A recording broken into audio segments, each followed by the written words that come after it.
No. Damn it, Addie! I'm looking. How am I didn't see anything, Iomi. I didn't see anything. Nothing was seen. Oh.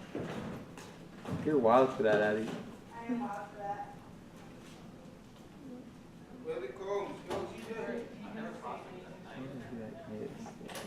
It's cute.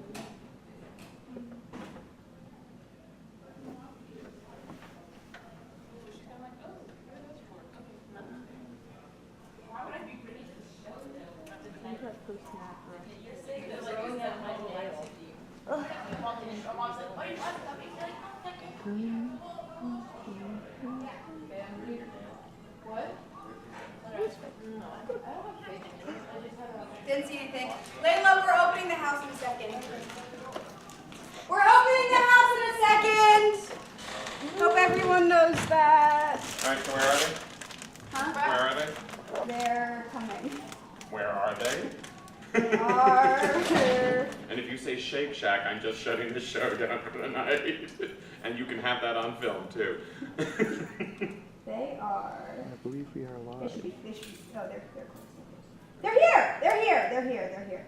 Good. I'm opening the house. Tell them to walk in the back door for the fire room. Were we putting lights on in any way, or light music, or any of those Yeah, things? let's do some. Do the speakers not work? It's broken. It's fine. Okay. So I'm gonna open up. Okay. And they are here. That's supposed to be your thing. Hold on. So you're about to go. No one said anything. Oh. I told you I'll play your phone. These flowers are for you. Show us some more. Now you know. Alright, we'll have to. I'm closing my eyes, but we have more forms in a second. We have Ricardo and.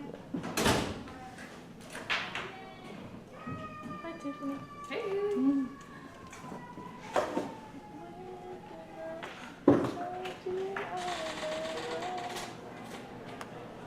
Are the benches just for seating? Yeah. Okay. Good.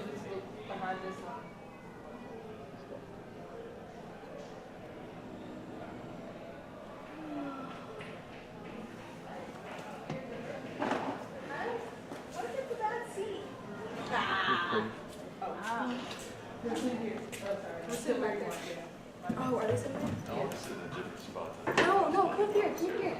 Oh. Yeah. Okay, let's what? Is there reserved or I think they're reserved or something. Right, no, it's okay. I don't want to take things away from you. At least once they're.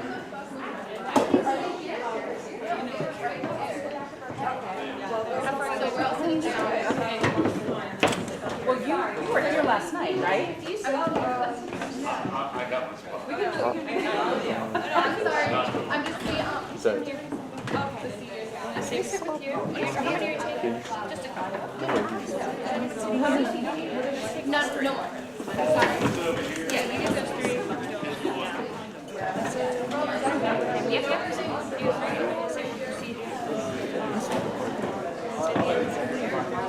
No, those are shades.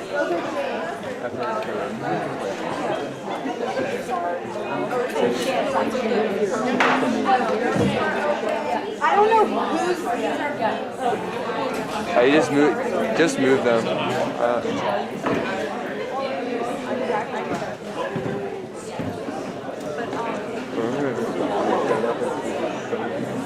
It's so fun.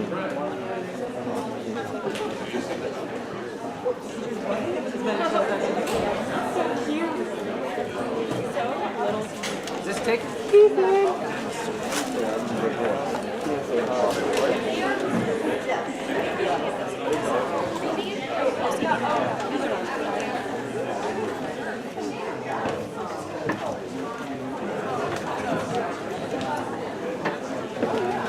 Also, Franny's not here yet.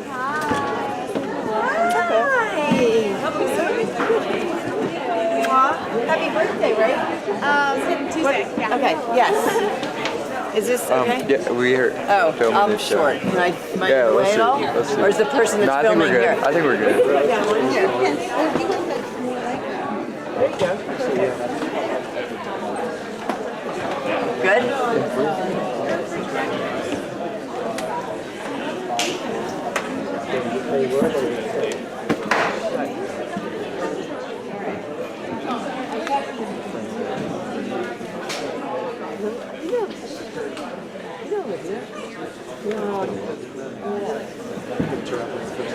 Yes, exactly. Never live it down.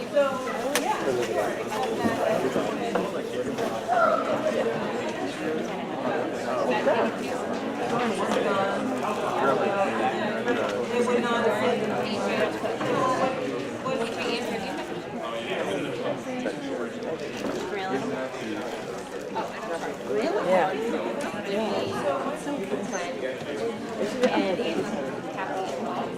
My graduation. No, we were just in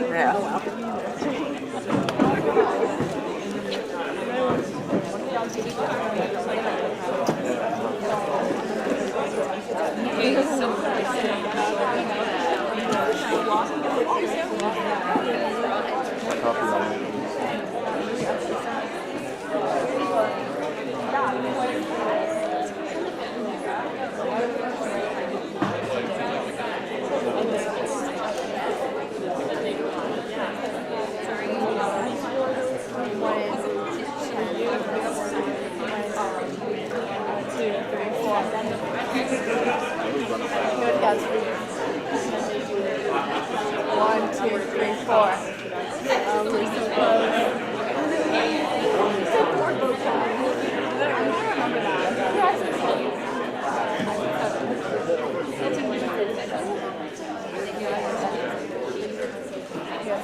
One more time for you. I can do it, but let's do it until we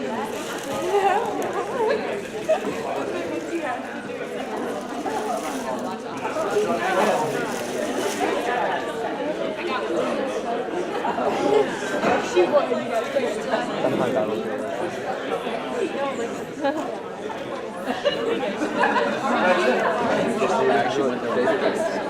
I actually went there when I was 7.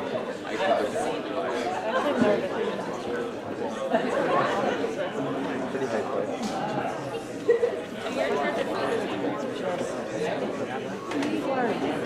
Just go hard, dude. Just go hard.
Yeah. Yes. Oh, yes. I agree.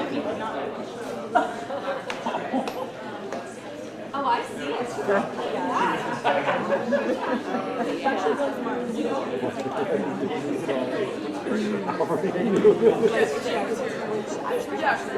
And then Bruce Judge 37.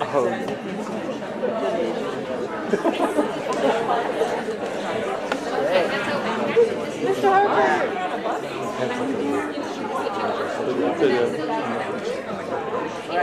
Right.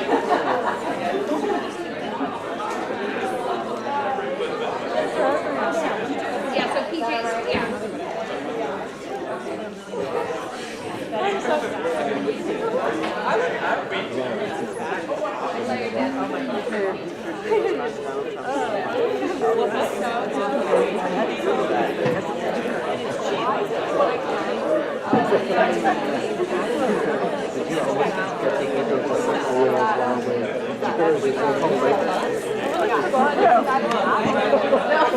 Yeah, when are you gonna wake up? I don't know. That's a good question. She did a great job.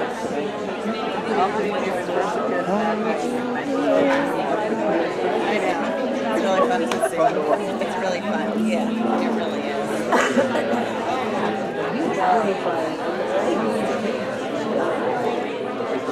In the movie?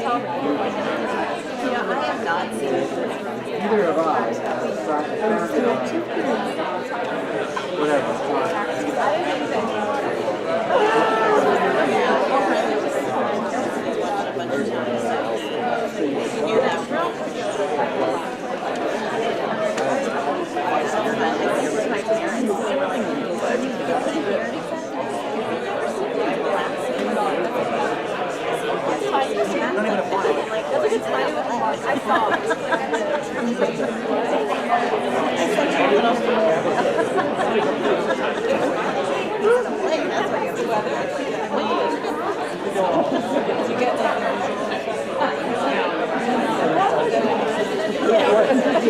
Did he wait? Yeah. Are you serious?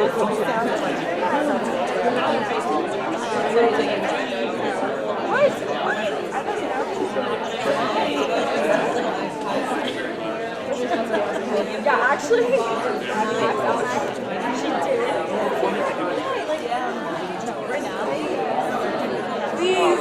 I'll talk to you later.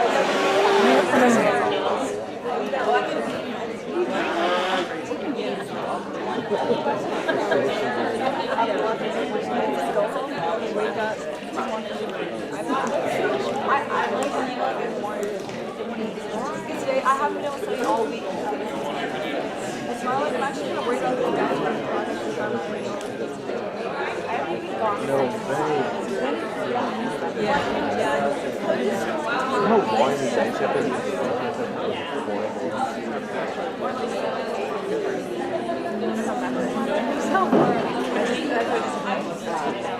Oh, he's winning.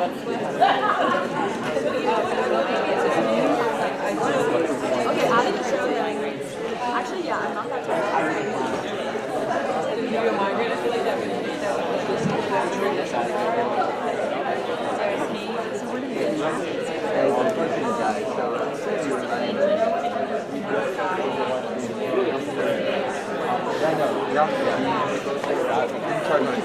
Isn't that an L? Yeah.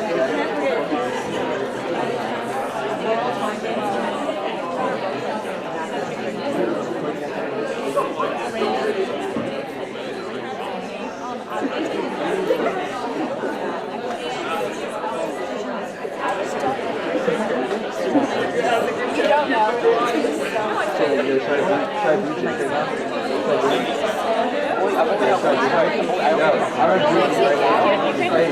Say the word.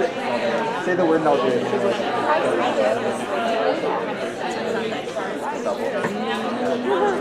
He's a man now. And I always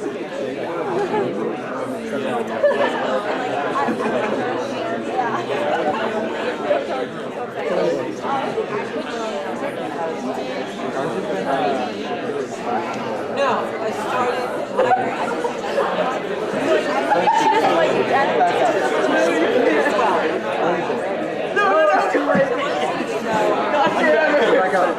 I couldn't.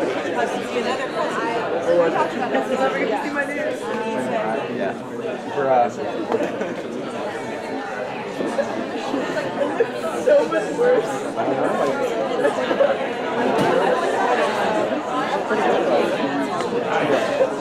I mean, if you want to ask her, so I don't know, I actually Good.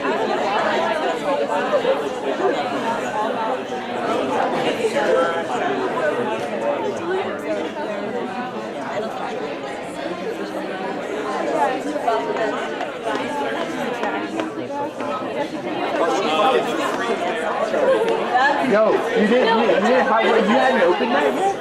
I swear to Tell me your husband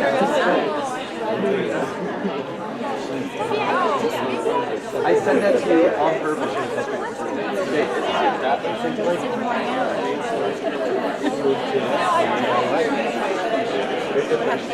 I just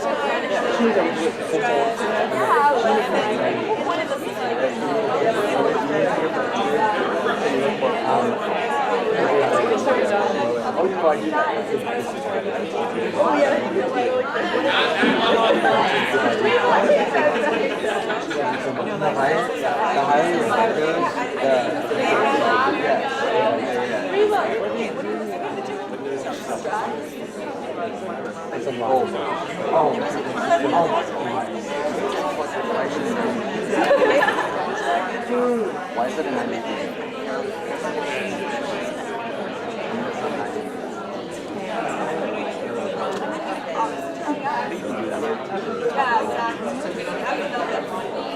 I'm already out of data.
There he is.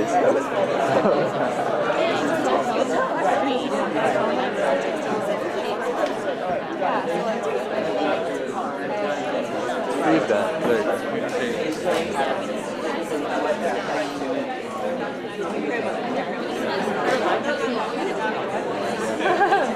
No, you should probably have him off the tablet. Outside of office.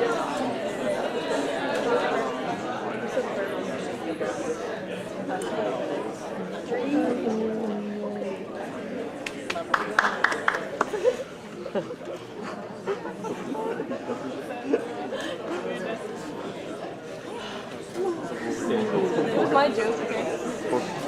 Hey, Olivia, I'm trying to go on the road. Catch my joke. Olivia.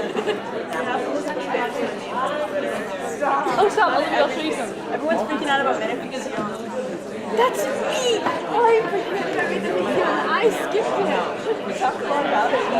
I skipped it.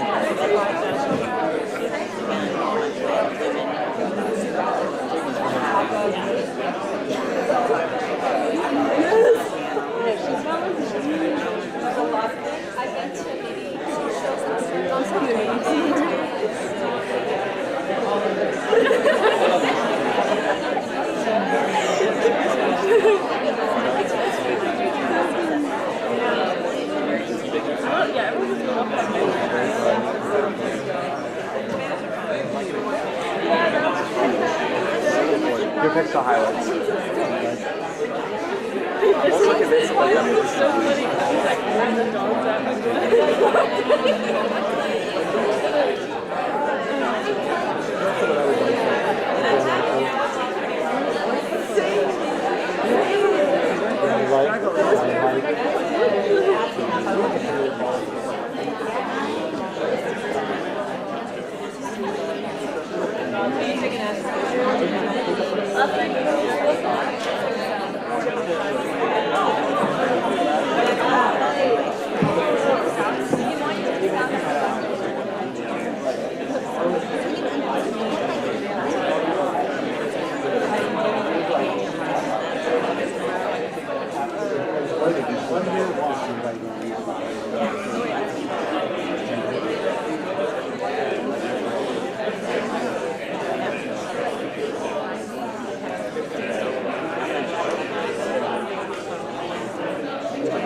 Guys, I have something really great to show you. Yeah, it's kind of nice.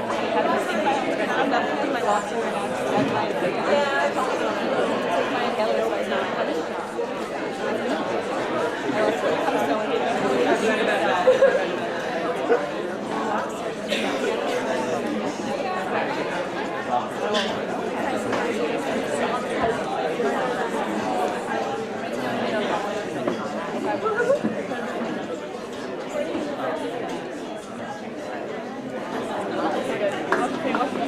It's like our choreography.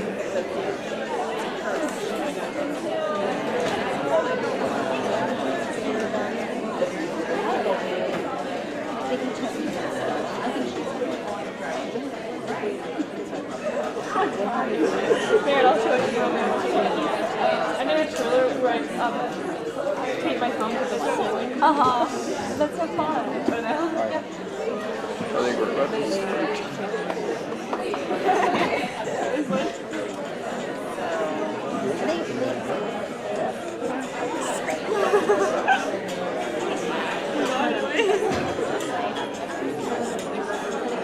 Wow, it's all coordinated. Did you guys plan this? Who is that? My friend Sophia.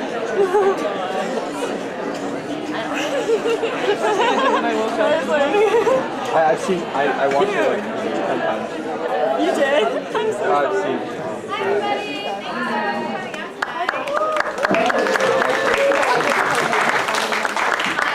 I'm Sierra, and we co-directed this show. We're both seniors. As are a lot of people in this cast that you're going to see tonight. And so it's our last production with Wilson Theater, and so it's a very bittersweet moment. This very production that you're about to see is the last one ever for so many people. It's crazy. So the show that you're about to see tonight is the story of a jury as they deliberate a trial where a boy is facing the electric chair for allegedly stabbing his father. And we think that it touches on some very pertinent themes. Hopefully you'll be able to pick up on them. And we hope that it leaves you with some thoughts or some questions, or just hope that you get something out of it. Yep. We all worked really, really hard with a span of about 5 weeks to put it together. We're a small little cast, family, but we put this together and we worked really hard. Everyone put a lot of time, dedication, and effort into this. And so we really hope that you enjoy the show tonight. The runtime In about 90 minutes, we will have a short 10-minute intermission in the middle. If you need to use the bathroom, they're out the door to the right. We do ask them, unless it's an emergency, you try and keep leaving the black box to a minimum while they're actually acting, because it's super distracting for people to be coming in and out. But yeah, with that, enjoy the show.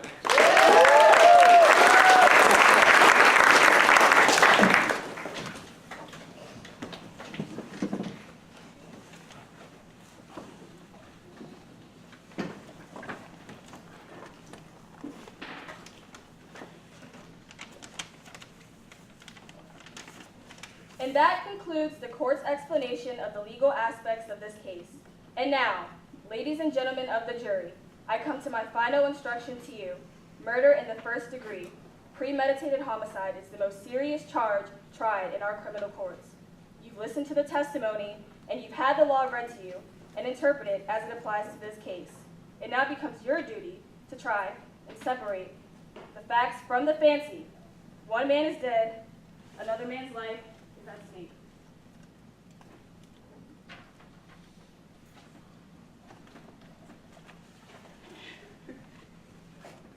I urge you to deliberate honestly and thoughtfully. If there is reasonable doubt, then you must bring me a verdict of not guilty. If, however, there is no reasonable doubt, then you must, in good conscience, find the accused guilty. However you decide, your verdict must be unanimous. In the event you find the accused guilty, the bench will not entertain a recommendation for mercy. The death sentence is mandatory in this case. I do not envy your job. You are faced with a grave responsibility. Thank you, ladies and gentlemen. All right, let's move it along, ladies and gentlemen.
Want some gum?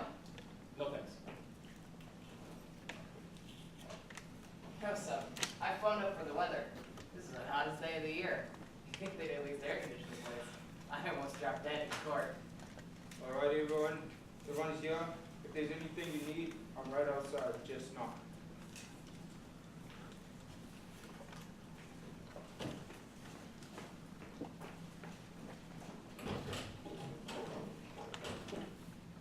I never knew they locked the door. Sure, they locked the door. What did you think? I don't know, it just never occurred to me. What's that for?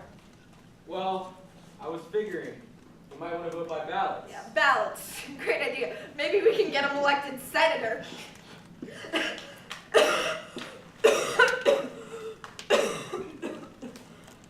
how'd you like it?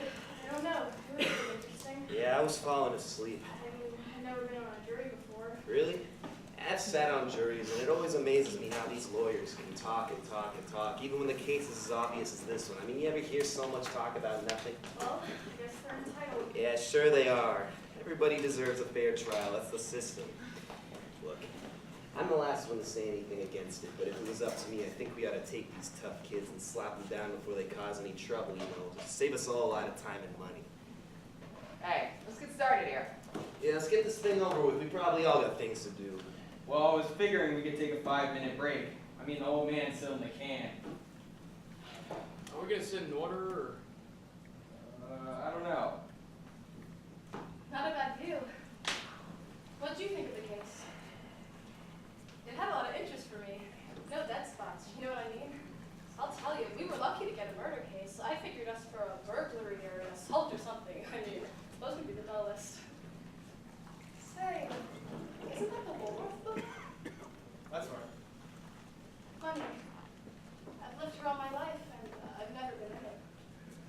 Goddamn waste of time. Yeah, I mean, can you imagine sitting there for 3 days just for this? And what about that business with the knife? Asking grown-up people to believe that kind of bullshit? Well, look, you gotta expect that. You know what you're dealing with. Yeah, I suppose so. What's the matter? You got a cold? Yeah, these hot weather colds can kill you. I can barely feel my nose, you know what I mean? Well, your horn's all right. Now try your light.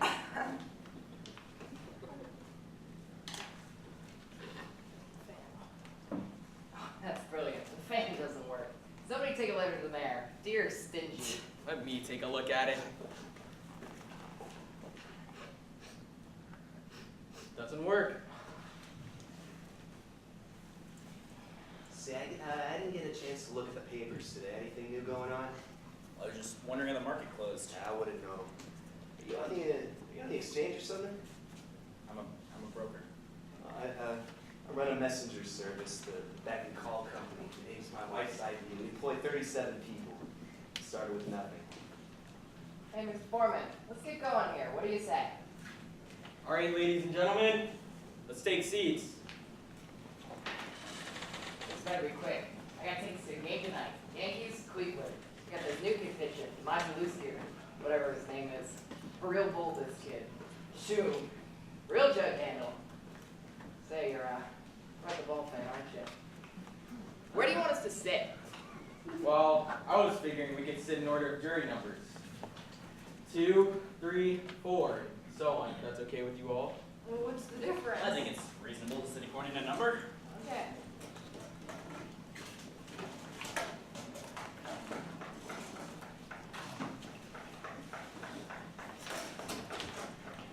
What was your impression of the prosecuting attorney? I beg your pardon? I thought he was really sharp. I mean, the way he hammered home his points one by one in logical sequence, it takes a good brain to do that. I was very impressed. Yes, I think he did an expert job. I mean, he had a lot of drive, too. Real drive. Okay, let's get this show on the road. How about sitting down? Gentlemen at the window. How about sitting down? I'm sorry. It's pretty tough to figure, isn't it? I mean, a kid kills his father. Just like that. Well, if you analyze the figures... What figures? It's those people. I'm telling you, they let their kids run wild up there. Well, maybe it serves them right. You know what I mean? Say, you a Yankees fan? No, Milwaukee. Milwaukee? That's like getting hit on the head with a crowbar once a day. Listen, who they got? I'm asking you, who they got besides their groundskeepers? We'd like to get started. I'm so sorry. Milwaukee.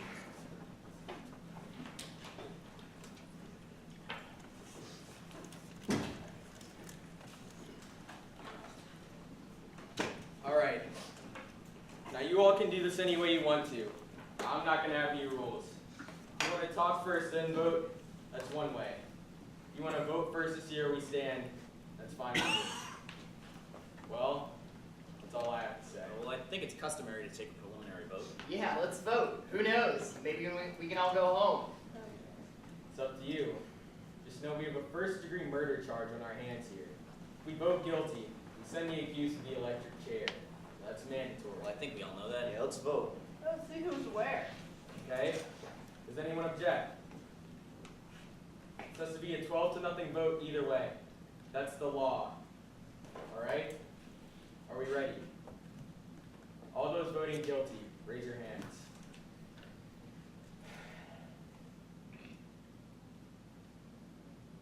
9, 10, 11. Okay. Not guilty.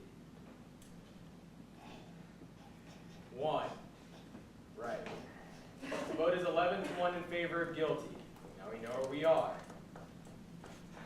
Boy, oh boy. I mean, there's always one, huh? Well, look, you really think he's innocent? I don't know. I mean, he sat in court and heard the same things we did. The man's a dangerous killer. You could see it. The man? He's 16 years old. He knifed his own father 4 inches into the chest. That's old enough for me. It's pretty obvious. I mean, I was convinced from the first day. Who wasn't? I mean, look, I really think this is one of those open and shut things, you know? I mean, they proved it a dozen different ways. You want me to list them for you? No. Well, then what do you want? Nothing. I just want to talk. Well, what's there to talk about? 11 of us here agree. Nobody had to think twice about it, except you. Did you believe his story? I don't know whether I believe it or not. Maybe I don't. So what'd you vote not guilty for?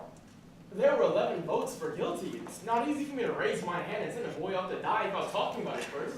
Who says it's easy for me? No one. What, just because I voted fast? I think the kid's guilty. You couldn't change my mind if you talked for 100 years. It's just, I'm not trying to change your mind. This is somebody's life here. You can't decide in 5 minutes. Supposing we're wrong. Suppose we're wrong. Suppose this whole building fell on my head. You can't suppose anything. That's right. What's the difference how long it takes? We honestly think he's guilty. So suppose we finish in 5 minutes. So what? But let's take him out. The ball game starts at 8 o'clock. Okay, Slugger, be my guest. Well, who's got something to say? How about you? Not me. I'm willing to put in an hour. Well, I heard this story the other day. So this man comes into the doctor's office, stripped to the waist. That's not what we're sitting here. All right, then you tell me, what are we sitting here for? Maybe for no reason. Look, this kid's been kicked around all his life. You know, living in a slum. His mother was dead since he was 9. He spent a year and a half in an orphanage while his father was a jail term for forgery. That's not a very good head start. He's had a pretty terrible 16 years. I think we owe him a few words. That's all. I don't mind telling you this, mister, but we don't owe him a thing. I mean, what do you think this trial cost? He's lucky that he got it. Look, I've lived among them all my life, and you can't believe a word they say. I mean, they are born liars. It suddenly occurs to me that you are an ignorant woman. Ignorant? I mean, do you think you have a monopoly on the truth? What are you making a federal case of it for? How do you like this guy? I think certain things should be pointed out to this woman. Come on, it's not Sunday. We don't need a sermon in here. Monopoly, for Christ's If we're going to sake. discuss this case, let's stick to the facts. Right. We have a job to do. Let's do it. Maybe if the gentleman disagreeing down there could tell us why. You know? Tell us what he thinks. We could probably show him where he's mixed up. What are you doing? Oh, it's one of the products I work on at the ad agency. Rice Pops. The breakfast with the built-in bounce. I wrote that line. It's very catchy. You don't mind? Oh, sorry. I have this habit of doodling. It keeps me thinking through it. We're trying to get someplace here. We know we can be here forever. Well, maybe this is an idea. I'm just thinking out loud, but it's up to us to convince this gentleman that we're right and he's wrong. Maybe if we each took a minute or two. I mean, it's just a quick thought. No, I think it's a good one. Supposing we win an order of jury numbers. Anything. Let's start it off. Well, that means you're first. Oh, well, it's hard to put into words, I guess. He's guilty. I thought it was obvious from the word go. I mean, nobody proved otherwise. Nobody has to prove otherwise. The burden of proof is on the prosecution. The defendant doesn't have to open his mouth, and that's his right. In the Constitution, you've heard of it. Well, sure, I've heard of it. I know what it is. Well, the man is guilty. I mean, somebody saw him do it. Okay, now here's what I think, and I'm talking facts. I have no personal feelings about this. Now, let's take the old man who lived downstairs underneath the room where the murder took place. At 10 minutes after 12 on the night of the killing, he says he hears loud noises. Says it sounds like a fight. Then he hears the kid shout out, "I'm gonna kill you." A second later, he hears a body hit the floor. He runs to the door of his apartment, sees the kid run downstairs and out the house. He calls the cops, and they come and they find the father with a knife in his chest. The coroner fixed a time of death at around midnight. Right, they're the facts. You can't refute the facts. Look, I'm as sentimental as the next guy. I know this kid's only 16, but he's still got to pay for what he did. I'm with you, Pops. Well, it was obvious to me, anyway, that the boy's entire story was flimsy. I mean, he claimed he was at the movies at the time of the killing, and yet 1 hour later, he couldn't remember what movies he saw or who played in them. That's right. That's absolutely right. No one saw him go into or out of the movie theater. Well, what about the woman across the street? I mean, if her testimony doesn't prove it, nothing does. That's right. She's the one who actually saw the killing. Let's go in order here. Wait a moment. Here's a woman who's lying in bed and can't sleep. She's dying of heat. You know what I mean? And now, she looks out of her window, and right across the street, she sees the kid kill his father. The time is 12:10 on the nose. I mean, everything fits. Look, she's known this kid all of her life. I mean, his window is right opposite hers, right across the L trains, and she swore that she saw him do it. Through the windows of a passing elevated train. Right. This train had no passengers on it. It was just being moved downtown. And in court, they proved that at night you can look through the windows of a passing elevated train when the lights are out and see what's happening on the other side. I mean, they proved it. I want to ask you something. Sure. You don't believe the boy. How can you believe the woman? She's one of them too, isn't she? You're a smart fellow there, aren't you? Hey, Who's let's he take to it tell me easy. that? Who's he to tell me that? I mean, Come on, sit down. What are you letting get you all upset for? Come on. Come on now. Calm down. Let's keep it peaceful in here. Whose turn is it? How about you? I'll pass. That's your privilege. How about the next lady? Oh, well, I don't know. I started to be convinced, pretty early on in the case. Well, I was looking for the motive. That's really important. If there's no motive, then where's your case? So anyway, that testimony from the people across the hall from the kid's apartment, that was very powerful. I mean, didn't they say something about an argument between the father and the boy around, I want to say 7 o'clock that night? I mean, I can be wrong. It was 8 o'clock, not 7. That's right. It was 8 o'clock. They said they heard an argument, but they couldn't tell what it was about. Then they heard the father hit the boy twice, and finally, they saw him run out angry. What does that prove? Well, it doesn't exactly prove anything. It's just part of the picture. I didn't say it proved anything. You said it was a motive for the killing. The prosecuting attorney said the same thing. Well, I don't think it's a very strong motive. You see, this boy's been hit so many times that violence cracking a normal state of affairs for him. I can't see 2 slaps in the face for him committing murder. Okay, well, it may have been 2 slaps too many. I mean, everyone has a breaking point. Anything else? No. Okay, on to the next gentleman. Me? I don't know, it's practically all been said already. I mean, this kid's 0 for 5. Look at his record. At 10, he was in children's court for throwing a rock at his teacher. At 14, he was in reform school. He's stolen a car. He's been arrested for mugging. He's been picked up twice for slashing another teenager with a knife. He's real quick with the switch knives, they say. This is a very fine boy. Ever since he was 5 years old, his father beat him up regularly. He used his fists. So would I. Kid like that. Didn't you call those beatings a motive for him to kill his father? I don't know. It's a motive for being an angry kid, I'll say that. It's these kids, you know, the way they are these days. Angry, hostile. You can't do a damn thing with them. I mean, just the way they talk to you. When I was his age, I used to call my father Sir. Yeah, that's right, Sir. You ever hear a kid call his father that these days? Fathers don't seem to think it's not important anymore. Yeah, you got any kids? 2. I've got one. He's 20. We did everything for that boy, and what happened? When he was 9, he ran away from a fight. I saw him. I was so ashamed I almost threw up. I told him right then and there, I'm going to make a man out of you, or I'm going to bust you in half trying. Well, I made a man out of him, all right. When he was 16, we had a pretty big fight. He hit me in the face. He's a big kid, you know. I haven't seen him in about 2 years. Kid, you work your heart out. Okay, yeah, let's get. Well, I think we're missing the point here. I mean, this boy, let's say he's the product of a filthy neighborhood and a broken home. We can't help that. We're here to determine whether he's innocent or guilty of murder. Not to go into the reasons of why he might have grown up this way. I mean, he was born in a slum. Slums are breeding grounds for criminals. I know it. So do all of you. It's no secret. Children from slum backgrounds are potential menaces to society. Now, what I think is... I mean, you can say that. I gotta be the kids that crawl out of those places are real trash. I'm telling you, I don't want any. I've lived in a slum all my life. I nursed that trash in Harlem Hospital 6 nights a week. Wait a second. Trash, yeah. I used to play in a backyard filled with garbage. Man, it still smells on me. Listen, buddy. Look, let's be reasonable. There's nothing personal. Well, there is something Come personal. on, fellas, she didn't mean you. Let's not be so sensitive. Stop arguing. We're wasting time here. It's your turn. Let's go. Well, I wasn't expecting a turn. I thought it was your job to be convincing me. Wasn't that the idea? Check. Forgot that. Well, what's the difference? He's the one who's keeping us here. Let's hear what he has to say. Now wait just a second. We decided to do this a certain way. Now let's stick to it. Stop being a kid, will ya? A kid? What do you mean by that? What do you think I mean? K-I-D, a kid. What, just trying to keep this thing organized? Here, you want to do it? You sit here and you take the responsibility. I'll just shut up. What are you getting so hot about? Calm down, will ya? Don't tell me to calm down. Here's a chair. You sit there. You keep things running smooth. What do you think? It's a snap, huh? Come on, Mr. Foreman. Let's see how well you'd run the show.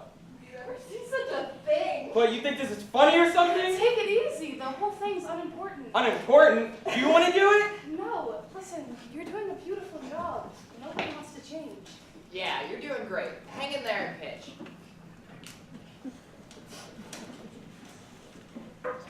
All right. Why don't we hear from somebody? Well, if you want to hear how I feel about it right now, that's all right with me. I don't care what you do. All right. I haven't got anything brilliant. I only know as much as you do. According to the testimony, the boy looks guilty. Maybe he is. I sat in that court for 3 days listening while everything's built up, and everyone sounds so positive, but I got a peculiar thing about this case. I mean, nothing's that positive. There were some questions I wanted to ask, and maybe it wouldn't have been anything, I don't know. But I started to feel the defense counsel wasn't doing his job. He let too many things go. Little things. What little things? Listen, when these guys don't ask questions, that's because they know the answer already and they figure that they'll be hurt. Maybe. It could also just be a lawyer's playing stupid, isn't it? You sound like you've met my brother-in-law. I kept putting myself in the boy's place.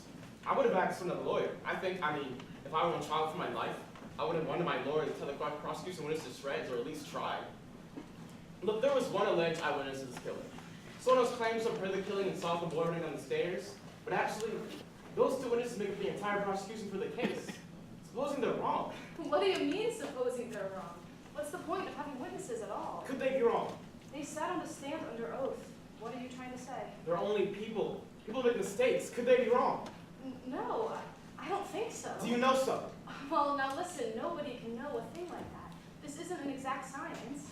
That's right. It isn't. All right, let's get to the point here. What about the knife they found in the father's chest? Wait a minute. I think there are some people who haven't spoken yet.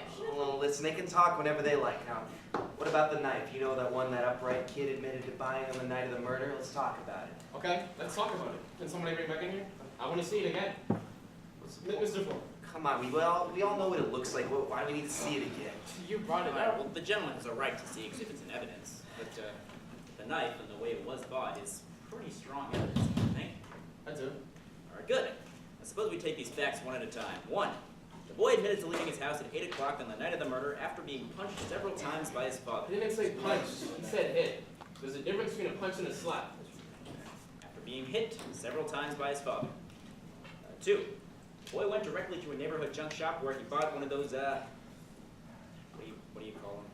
Switchblade knives. Switchblade knife, thank you. A switchblade knife. 3, this wasn't what you'd call an ordinary knife. It had a very unusual carved handle. 4, the storekeeper who sold the knife to the boy identified it in court and said it was the only one like it he had ever had in stock. 5, at around 8:45, the boy ran into 3 of his friends in front of a diner. Am I right so far? You are. Just listen to this guy. He knows what he's talking about. All right, so the boy spoke with his friends for around an hour, leaving them at 9:45. Now, during this time, they all saw the knife. 6, each of the boy's friends identified the murder weapon in court as that very same knife. 7, the boy returned home at 10 o'clock. Now, this is the part where the stories offered by the state and the boy begin to diverge slightly. He claims that he stayed home until 11:30 when he went out to one of those all-night movies. He returned home at 3:15 to find his father killed and self-arrested. But what happened to the switchblade knife? Now, this is the charming and imaginative little fable that the boy invented. He claims that the knife must have fallen out of his pocket between 11:30 and 3:15 while he was at the movies, and that he never saw it again. Now, this is a tale, ladies and gentlemen. I think it's very clear that the boy never went to the movies that night. Nobody saw him go out of the house at 11:30. No one at the theater identified him. He couldn't even remember what movies he saw. Now, what really happened is this. The boy stayed home, got in another fight with his father, stabbed him to death at 10 minutes after midnight, fled the house. He even remembered to wipe the knife clean of fingerprints.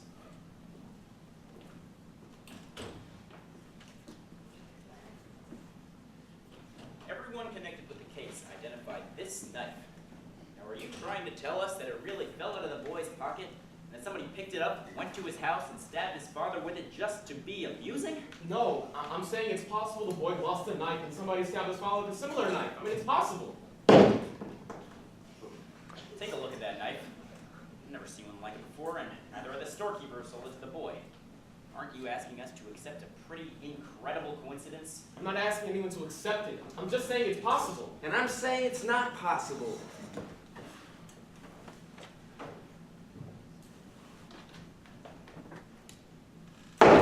Look, it's the same knife! What is this? Where did that come from? Like that. Who do you think you All right, are? quiet. Be quiet. Now, where'd you get that knife? I was walking for a couple hours last night, just thinking. I walked through the boy's neighborhood. The knife comes from a pawn shop just 3 blocks from his house. It costs $6. You know, it's illegal to buy or sell switchblade knives. That's right. I broke the law. Look, you pulled a real bright trick here. Now suppose you tell us what it proves. Maybe there are 10 knives like that, so what? Maybe there are. So what does that mean? It's the same knife. What's that, the discovery of the age or something? It would still be an incredible coincidence for the father to be stabbed with the same kind of knife. That's The right. odds are 1,000,000 to 1. It's possible. Not very probable. Look, there's no point of milling around here. Let's take seats. It's interesting that he found a knife exactly like the one the boy bought. Why? Interesting. What's interesting? You think it proves anything? Oh, no, I was just... Interesting. Look, how come the kid bought the knife to begin with? Well, he claims that he bought it. He claims he bought it as a present for a friend of his because he busted the other kid's knife dropping it on the pavement. That's what he said. Baloney. I mean, the friend testified that the boy did break his knife. Yeah, what, like 3 weeks before the murder, right? So how come our noble lad bought this knife a half hour after his father smacked him, and 3.5 hours before they found it shoved up in his father's chest? Well, he was gonna give it to his friend. He just wanted to use it for a minute. Well, let me ask you this. It's one of the questions I want to ask in court. The boy bought the knife to use on his father. How come he showed it would be the murder weapon to 3 of his friends just hours before the killing? Look, all this is just talking. The kid lied and you know it. He may have lied. Do you think he lied? Well, that's a stupid question. Of course he lied. You? You know my answer. He lied. Do you think he lied? I'm not sure. You're not sure? You're not sure about what? Wait a second. What are you, the kid's lawyer or something? What gives you the right to start cross-examining us like this? Isn't that what's happening in a jury room? Look, there's still 11 of us in here who think he's guilty. Yeah, what are you gonna accomplish?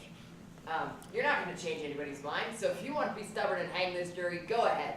But we try to get him found guilty sure as he's born. I'll be right. So what are you gonna do about it? We can be here all night. It's only one night. The boy may die. Brother, anybody got a deck of cards? I don't think he ought to make a joke about it. What do you want me to do? Look, I don't see what all this stuff about the knife has to do with anything. I mean, somebody saw the boy kill his father. But I got 3 garages of mine going to pot while you guys are sitting here talking. So let's just get this done so that I can get out of here. The knife was very important to the district attorney. I mean, she spent one whole He's morning. like a 15th assistant or something. I mean, what's he know? Let's move on here. These side arguments only slow us up. What about it? You're the only one. I have a proposition to make to all of you. I want to call for a vote. I'd like you 11 men and women to vote a secret written ballot. I'll abstain. The votes are still guilty. I won't stand alone. We'll walk out to the judge right now and give him a guilty verdict. But if anyone votes not guilty, we'll stay and talk this thing out. That's it. If you want to try it, I'm ready. Well, finally you're behaving like a reasonable man. Check. I'll buy that. Okay, let's do it. All right? There's another vote called for. Does anyone object? Okay, pass these along. Hand me that. Fast. Get out of here.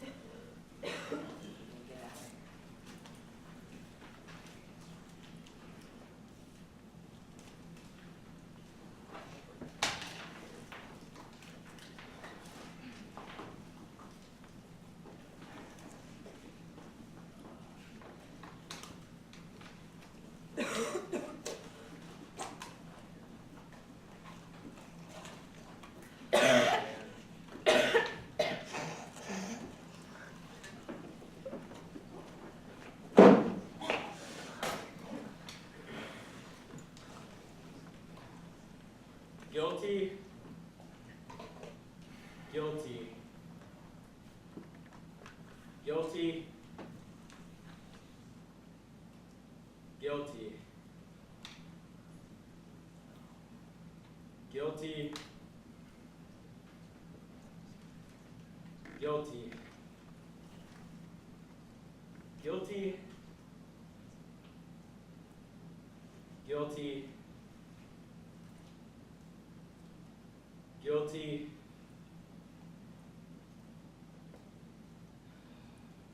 Not guilty. Guilty. Boy, oh boy. And another chapter. All right, who was it? I want to know. Gordon, this was a secret ballot. We don't think it's Secret? What do you mean secret? There are no secrets in a jury room. Listen, I know who it was. Brother, you're really something. You come in here and you vote guilty like everybody else, and this golden-voiced preacher over here starts to tear your heart out with stories about some poor little kid who just couldn't help becoming a murderer, so you change your vote. That isn't the most sneaky. Why don't you drop a quarter in his collection box? Wait a minute! Can't talk to me like that!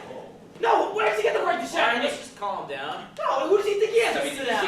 Sit down. He's very excitable. Yeah, you bet I'm excitable. We're trying to put a guilty man into the chair where he belongs, and somebody's telling us fairy tales and we're listening. Easy. What do we take it easy? Want to see a proven murderer walking the street here? Give him his knife back and make it easier for him. Let's hold the yelling down.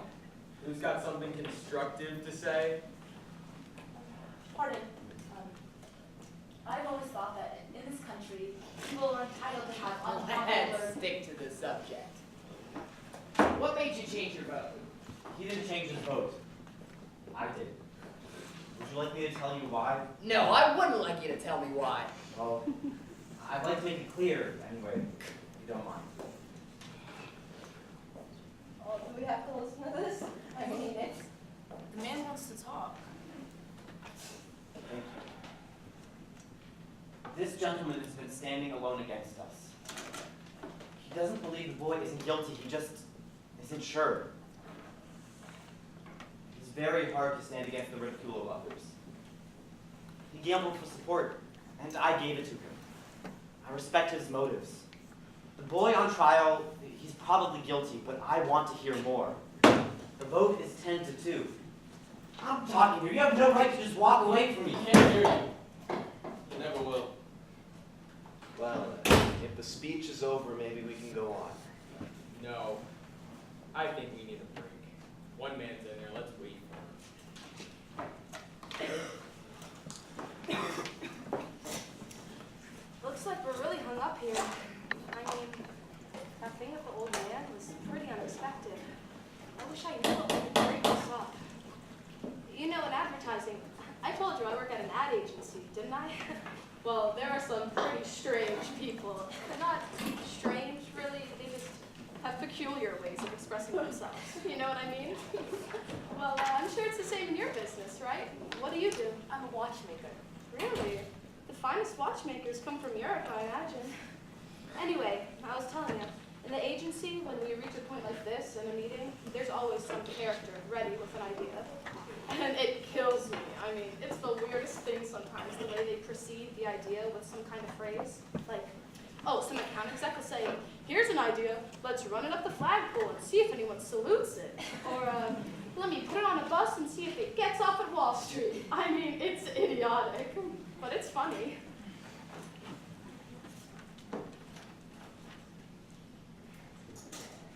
Hey, look, I didn't mean to get so excited back there. I mean, you know how it is. Sometimes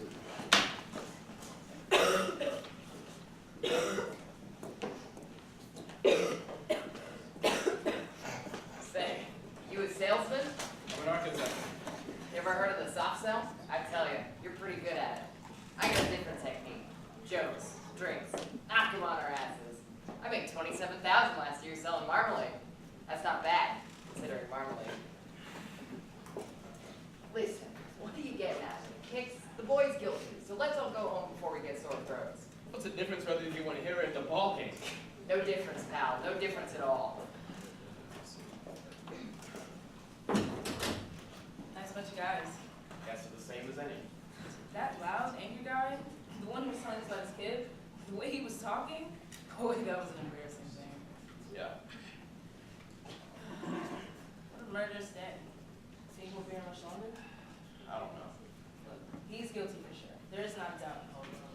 It should have been done on him. You think he's innocent? I don't know. It's possible.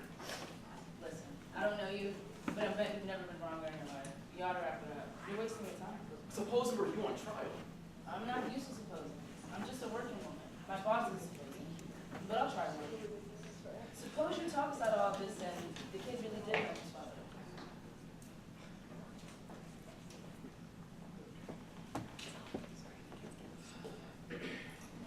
Okay, everyone, let's take seats. Looks like we'll be here for dinner.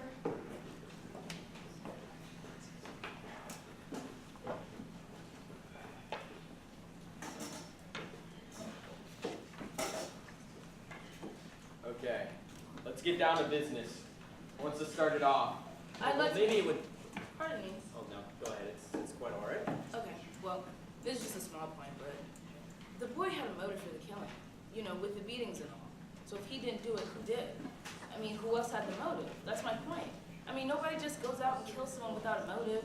Not unless you're just playing nuts, right? As far as I know, we're here to decide whether the boy's guilty beyond reasonable doubt. We're not concerned if anyone's motive here. That's a job for the police. Very true, but I mean, you can't blame us for letting the only motive we know of creep into our thoughts. You can't blame us for wondering who else might have had a motive. I mean, logically, these things follow. Somebody killed the father. If it wasn't the boy, then who was it? Modulewski. Hey, you're talking about the man I love. You have nothing else to offer but jokes. I suggest you listen. All right, sorry, I was trying to let off a little steam. Go ahead. Maybe you can answer me. Who else might have killed the father? Well, I don't know. The father wasn't exactly a model citizen. The boy's lawyer ran on his background in court. He was in prison once. He was known to be a compulsive gambler and a pretty consistent loser. He'd hang out in neighborhood bars and get into fistfights after a couple of drinks, usually over a woman. He was a cruel, primitive kind of man, and one who never had a job for more than 6 months in his life. So here are a few possibilities. He could have been killed by one of the many men he served in jail with, by a bookmaker, by a man he'd beaten up, by a woman he'd slept with, by any of the number of people he was known to hang out with. What's one of those fantastic stories? I mean, so what? We know the father's a bum. What does that have to do with anything? I didn't bring it up. I was asked someone to kill him. I gave my answer. The gentleman over there asked a direct question. So everyone's a lawyer, huh? Look, suppose you answer this for me. The old man said he heard the kid shout out, "I'm gonna kill you," and then a second later he hears a body hit the floor. So, what about that? I was wondering how the old man could hear the boy's voice through the ceiling. He didn't hear it through the ceiling, he heard it through the window. It was open, so was the window upstairs. It was a hot night, remember? He heard it through another apartment. It's not easy to identify a voice, especially a shouting voice. He identified it in court. He picked the boy's voice out of 5 other voices, blindfolded. That was just an ambitious district attorney putting on a show. Look, the old man knows the boy's voice very well. They lived in the same house for years. But to identify a positively from the apartment downstairs? Isn't it possible he was wrong, that he thought the boy was upstairs and automatically decided the voice he heard was the boy's voice? I think that's a bit far-fetched. Exactly. I mean, the old man heard the father's body falling, and then he saw the boy run out of the house 15 seconds later. I mean, he saw the boy. Jack, and don't forget the woman across the street. She looked straight into the open window and saw the boy stab his father. I mean, isn't that enough for you? No, it isn't. How do you like him? It's like talking into a dead phone. The woman saw the killing through the windows of a passing elevated train. The train had 6 cars, and she saw it through the windows of the last 2. I mean, she remembered the most insignificant details. I don't see how you can argue with testimony like that. What do you got to say about it? I don't know. Doesn't sound right to me. Well, suppose you think about it. Give me your pen. Thank you. I wonder if anybody knows how long it takes an elevated train going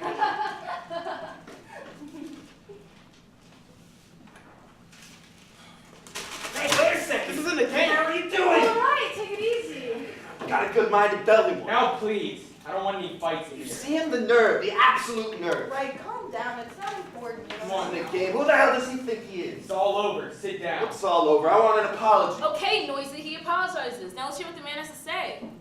Thank you. I wonder if anyone knows how long it takes an elevated train going at a medium speed to pass a given point. What's that got to do with anything? How long? Take a guess. Well, I wouldn't have the slightest idea. What do you think? I don't know. 10 or 12 seconds, maybe? What's all this for? That's a fair guess. Anybody else? That sounds about right. What's the guessing game for? What do you think? 10 seconds, approximately. All right, say 10 seconds. What are you getting at? This. It takes a 6-car L train approximately 10 seconds to pass a given point. Now, say the given point's the open window of the room the killing took place. You can almost reach out and touch the L tracks, right? And let me ask you this. Have any of you ever lived next to the L tracks before? Well, I just finished painting an apartment that overlooked an L line. I'm a house painter. I was there for 3 days. What was it like? What do you mean? Noisy? Well, it didn't matter. We're punchy in our business anyway. I lived on a 2nd floor apartment next to an L train once. When the window's open and the train goes by, it's almost unbearable to hear. You can hardly hear yourself think. Okay, you can't hear yourself think. Now, will you get to the point? I will. Let's take 2 pieces of the testimony and try and put them together. First, the old man in the apartment downstairs. He claims to have heard the voice say, "I'm gonna kill you," and the body falling a split second later. A split second later, right? Second, the woman across the street. She claims to have gotten up and seen the killing take place through the last 2 cars of the L train. The last 2 cars, right? All right, will you get to the point? Now, we've agreed an L train takes about 10 seconds to pass a given point. Since the woman claims to have saw the killing take place in the last 2 cars, we can assume the body fell just as the train had gone by. Therefore, the train had been going by the old man's window for a full 10 seconds before the body fell. According to his own testimony, hearing, "I'm gonna kill you," and the body falling a split second later, would have had to hear this statement take place after the L was running past his nose. He couldn't have heard it. That's idiotic. Sure he could have heard it. Do you think so? He said the kid screamed it at the top of his lungs. If he heard anything at all, he still can't identify the voice of the L roaring by. You're talking about a matter of seconds here. Nobody can be that accurate. Well, I think testimony that could put a human being in an electric chair should be that accurate. I don't think he could have heard it. I don't think he could have heard it either. I mean, with the L noise? Come on. Well, what's he got to gain by lying? Come on. Attention, maybe. You keep coming up with all these bright sayings. Why don't you send one into the newspaper? They pay $3 for it. Hey, what are you talking to him like that for? A man who talks to an old man like that ought to really get stepped on, you know? Hands off. No, you say stuff like that to him again and I'll lay you out! Go ahead. You can say whatever you'd like. What do you think the old man might like? Well, it's just that I looked at him for a very long time. The seam of his jacket was torn under his arm. Did you notice it? I mean, to come into court like that. This was a very old man with a torn jacket and walked very slowly to the stand. He was dragging his left leg and he was trying to hide it. It's because he was ashamed. I think I know him better than anybody else here. This is a quiet, frightened, insignificant old man who's been nothing his entire life. Nobody knows him.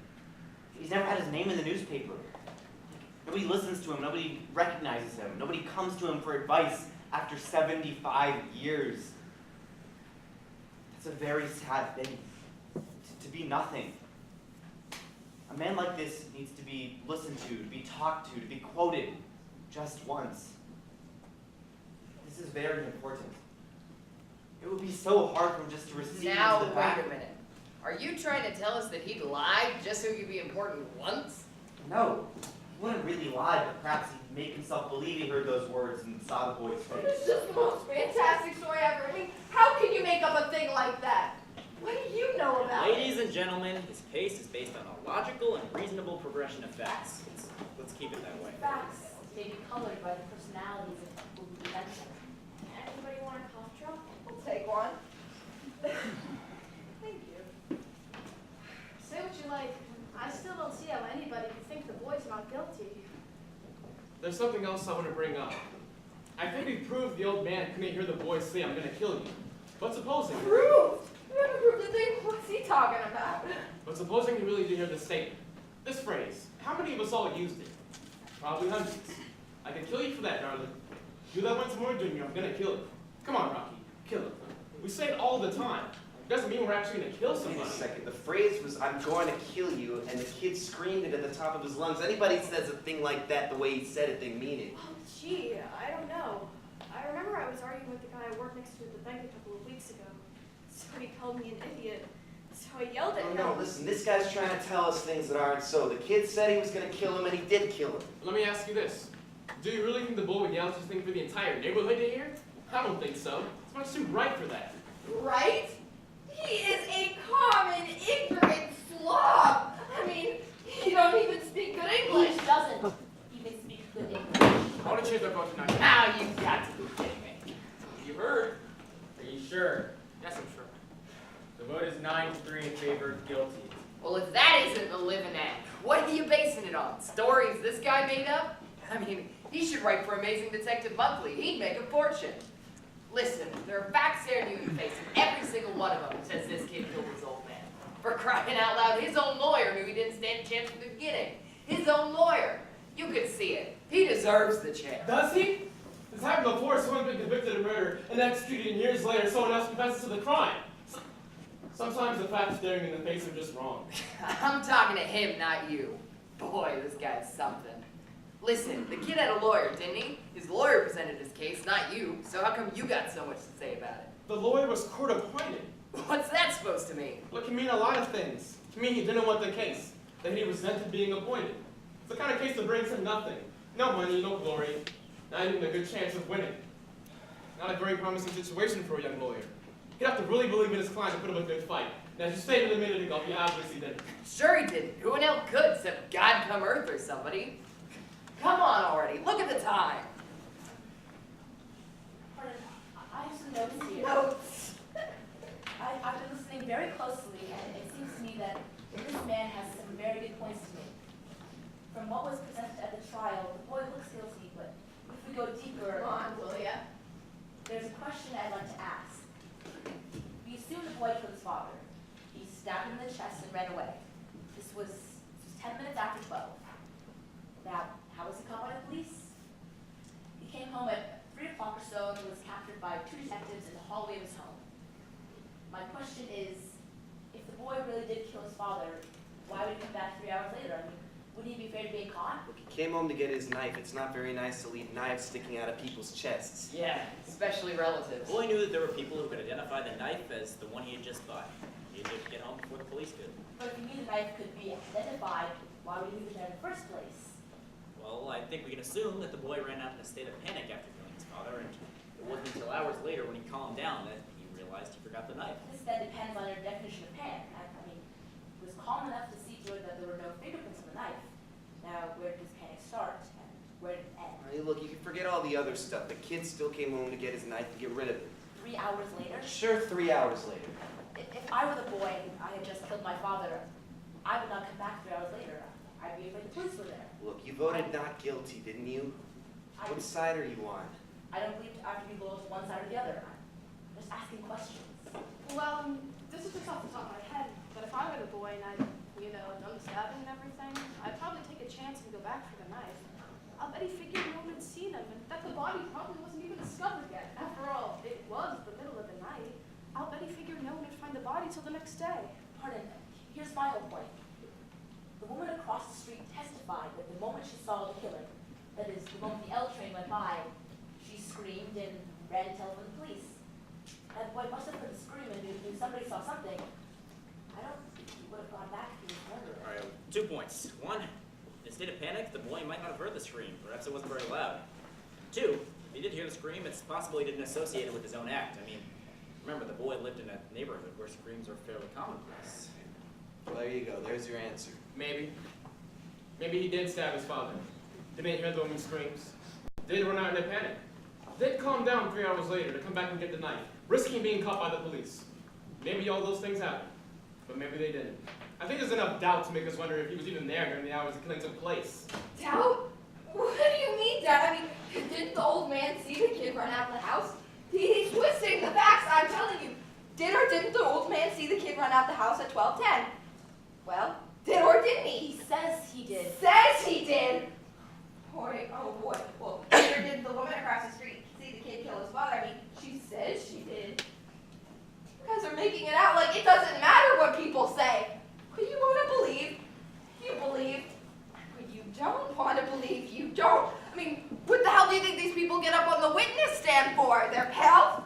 I'm telling you, men and women, the facts are being changed around here. Witnesses are being doubted, and there's no reason for it. Witnesses can make mistakes. Sure, when you wanted to, they do. You know what I mean? I told you yelling down. You keep saying that, but maybe what we need is a little bit of yelling in here. I mean, these people are going off every which direction. Did hear the scream, didn't hear the scream. What's the difference? They're just little details. You guys are forgetting the important stuff here. I mean, all of a sudden here, I everybody... want to call for a vote. Listen, I'm talking here. There's another vote called for. When are we going to get out of voting again? I don't know. The gentleman asked. Take your seats. I've never seen so much time spent on that. It only takes a second. Well, I guess the fastest way to do this is just to see who's voting not guilty. Anyone object? All those voting not guilty, raise your hands. 1, 2, 3. Still the same.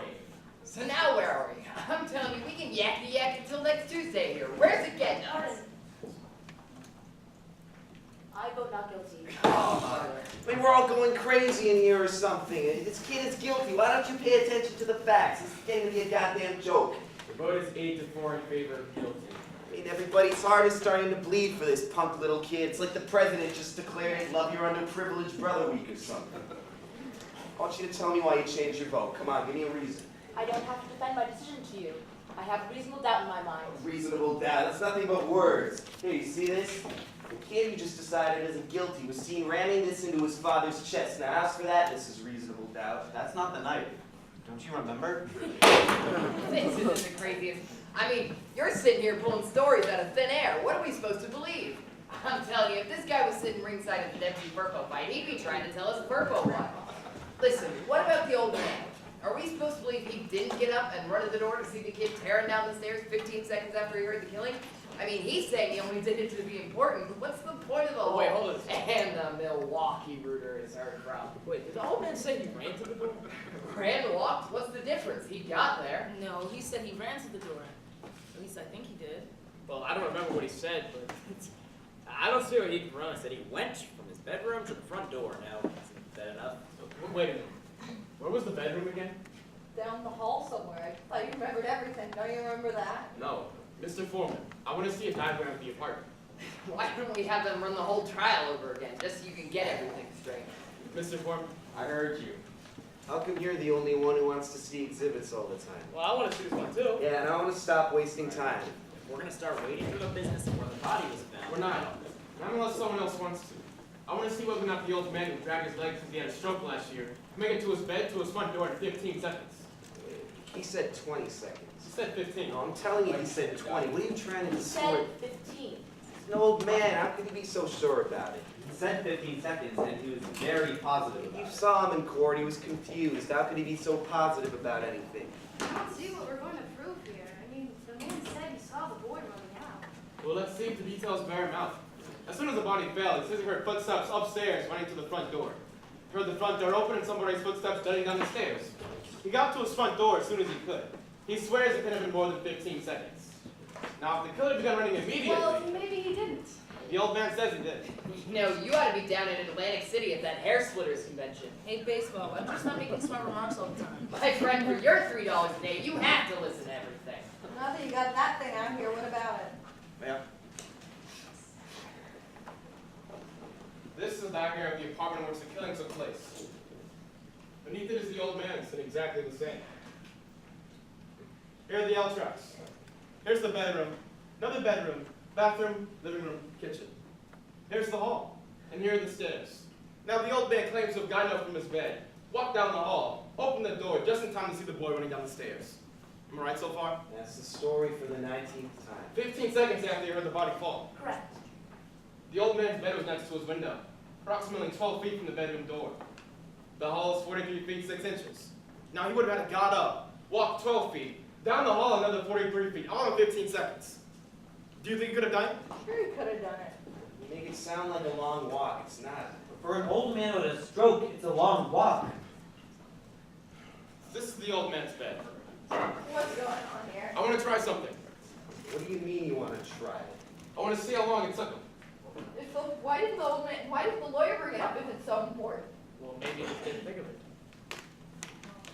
What do you mean he didn't think of it? You think the man's an idiot or something? I mean, it's an obvious thing. Well, did you think of it? Listen, smart guy, it doesn't matter whether I thought about it or not. All right, this is the old man's bed. I'll pace off 12 feet, the length of the bedroom. Come on, you're crazy. You can't recreate a thing like that. I'd like to see it. 12. All right, this is the bedroom door. The hall is a little over 43 feet. I'll pace over to that wall and back again.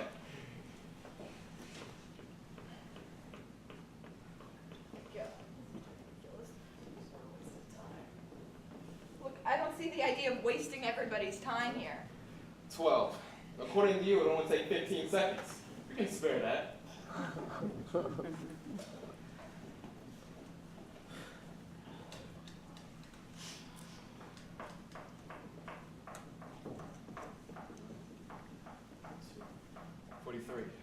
Somebody pass me a chair. Thank you. All right, according to the testimony, the front door was chain locked. Does anybody have a watch or a second hand on it? I have. All right, when you want me to start, step your foot. That'll be the body falling to the floor. Tell me from there. Anyone for charades? I've never seen anything like this in my entire life.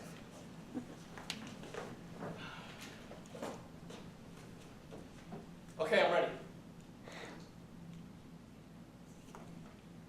Come on, let's get going here. I want to wait until the second hand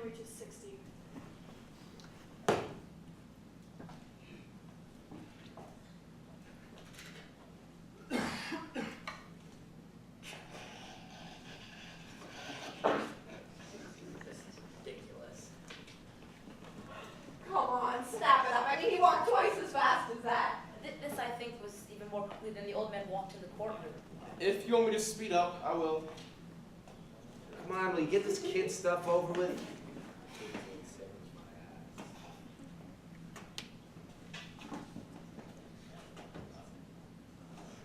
No way you walk that slow.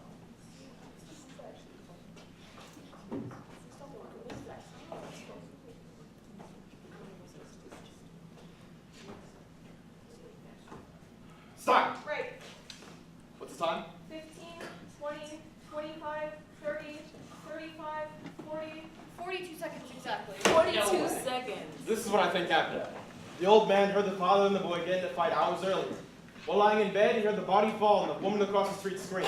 He got up from his bed, walked as fast as he could, opened the door, and saw somebody running down the stairs and assumed it was the boy. I think that's possible. Assumed? Now listen to me, you people. I've seen all kinds of dishonesty in my day, but this little display here takes the cake. I mean, you come in here with all your sanctimonious talk about slum kids and injustice, and you make up some wild stories, and all of a sudden you start getting through to some of these old ladies in here. Well, you're not getting through to me. I've had enough. I mean, what's the matter with you people? Every one of you knows he's guilty. This kid's got to burn. We're letting him slip through our fingers here. Slip through our fingers? Are you his executioner? I'm one of them. Maybe you want to pull the switch. Yeah, for this kid, you bet I'd like to pull the switch. I feel sorry for you. Don't start. Ever since you walked in here, you've been behaving like you're some self-appointed public avenger. You want to this boy die because you want it personally. Shut up. Not because the facts. I'm telling you, shut up. You're a sadist. Shut up, you son of a bitch! God damn it, let go of me! Let go of me, I'll kill him! I'll kill him! You don't actually mean you'll kill me, do you?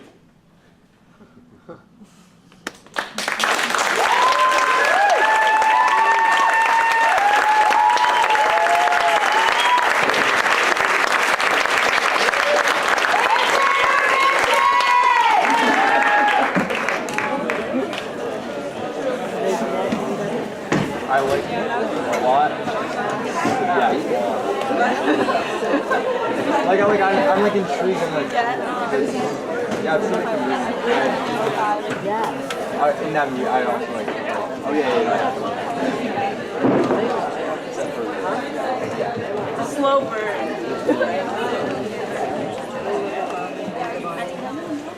I really like so much of part of the character. So when someone tells me to chill out, I just like, did you want to do it? I do. You want to do it? I hate it when people say that. They're chill out someone. No. We love Noah. Hey, Charles. Charles. No, yeah, your daughter. Great job. For casting. Yeah. Casting is He would. So would. Oh my God. That's the whole point of the show. Yeah. At the end of the show. That'd be so anticlimactic. Well, the point is they decide. I know, I've seen this, but it's fun. No, we didn't invite them. That's what they do. That's the prop. Yeah. How you would do something else. Which is really interesting. Yeah. Imagine how the smoking was formed. Yeah. They're smoking, they're stuffing out a cigarette, they're breathing in your face. Or just sitting nervously doing it. Right. That's why they have the water. That's a good idea. Yeah, I hope because they live in a county where we recycle it all.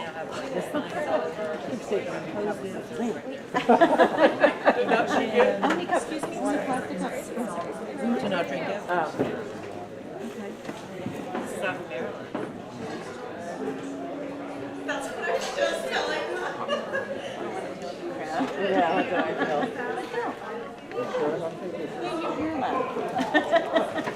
We'll only talk about you in nice terms.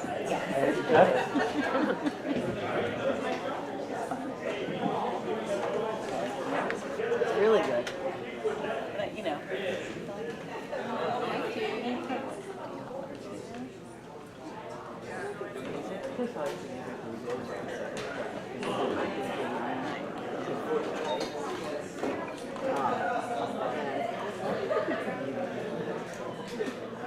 I don't know. Yeah. Interesting clients. See, you're better at this than I am. This you're like serial right now.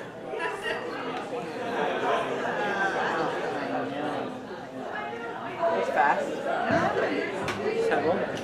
Oh, I thought you were getting like a file. Come on in. It's really cool. I know, we were saying that. I know. I know. Just like an Indian.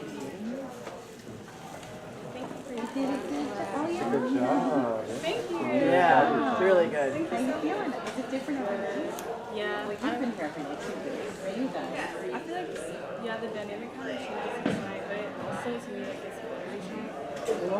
I don't remember knowing he smelled last night. Oh yeah, he did. He like he banged me into the table a couple times. He was trying to get it into the hole. Last night. Oh, there is a hole. I was wondering about that. Yeah. Last night it was louder. Yeah, cause he like got it in the hole, but not all the way. So like that kind of stifled the noise. But then last night he was like hitting the table and then he did. Yeah. I like your food. Thank you.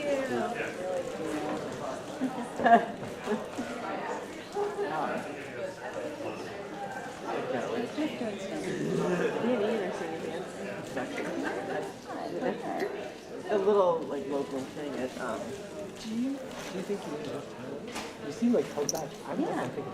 I don't know how to judge it. I really Well, don't. you know this really. Do you like what you're seeing? Yeah, I do, but I do. And I'm wondering, am I seeing it that way because my kid? I know, it's always hard to think of, but I think he does. I mean, I don't know.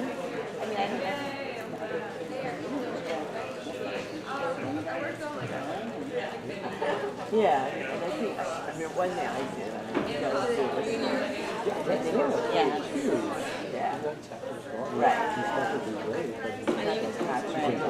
Yeah, he's very reconciled and all.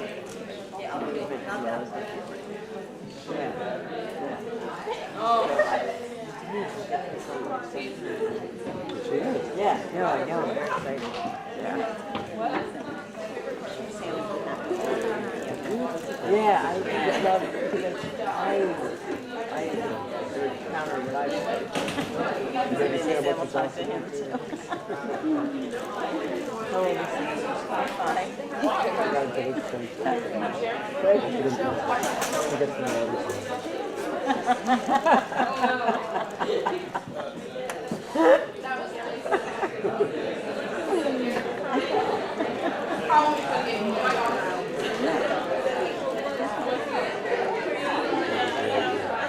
Yeah.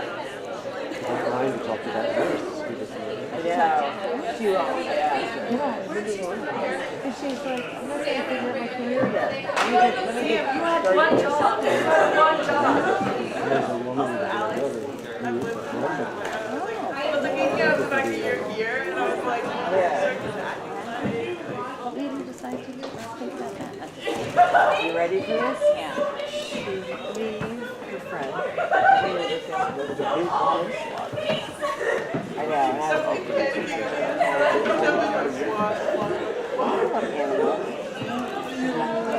oh my God, yeah, that's horrible, right? She's like, alcohol, right, that was enough. I feel like I didn't know. 30 minutes.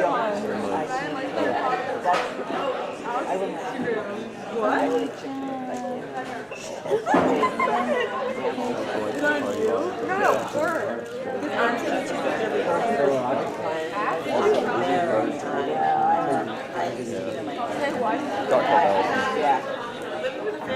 Why is she on her Instagram? Well, I know there's a follow. It's like normal for him, but So, Yeah. that was why would you see her? What?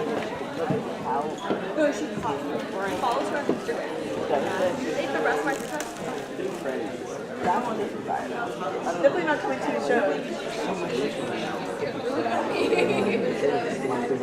No, I don't want to. She'll probably hear about all that.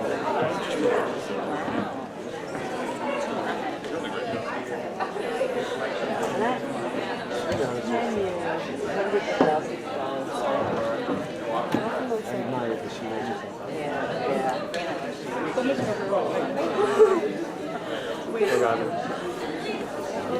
I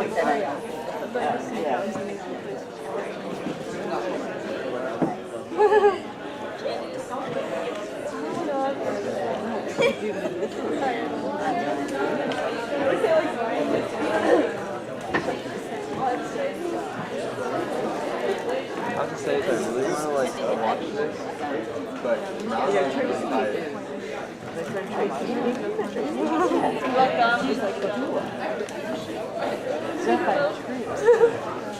That was really so disappointing.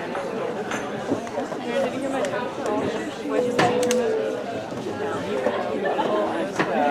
Aw, sorry, I missed it. No, I can't. What? No, I can't. What? I know. I like the show. Shaking your head. Yeah. I thought you said that was funny. Haley's like that joke.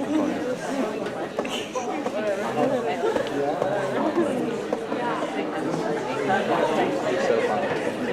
Which are legal in Colorado. No, I thought they don't.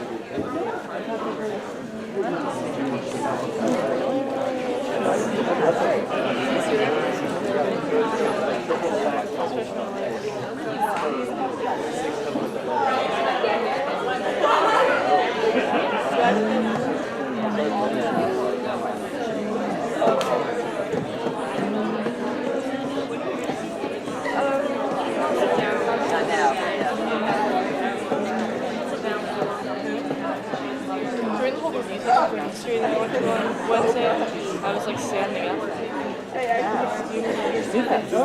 Can you add yours? I was like, no, I can't. The Mr. B hasn't said anything, so I'm not doing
Oh my god. Okay, tell me my story of my new Snapchat was not hilarious. That was hilarious. I screen recorded it. I was laughing so hard.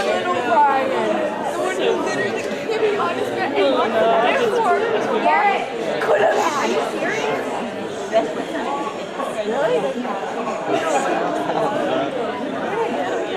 No. No. Next time. Why did the girl go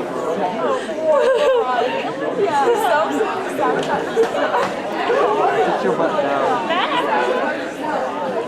What if I birthday Hey, I didn't feel strange about that. I wrote a bucket.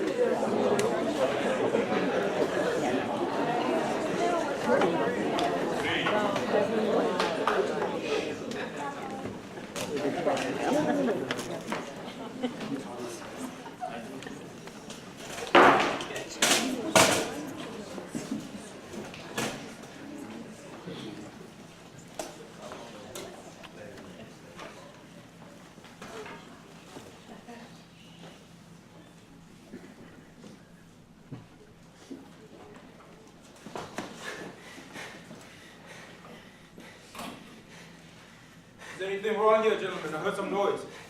No, there's nothing wrong. Just a little argument. Everything's okay.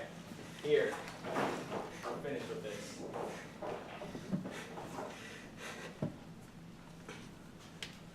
What are you staring at?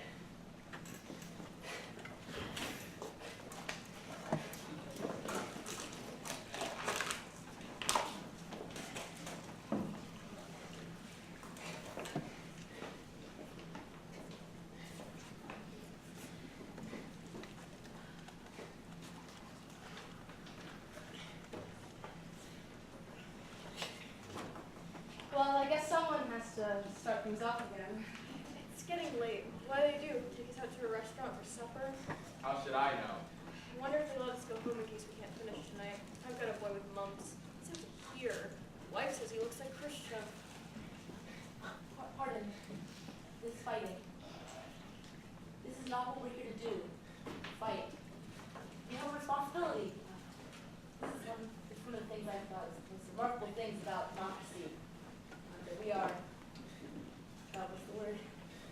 Notified. That we are notified to come down to this place and decide the guilt or innocence of a man we have never heard of before.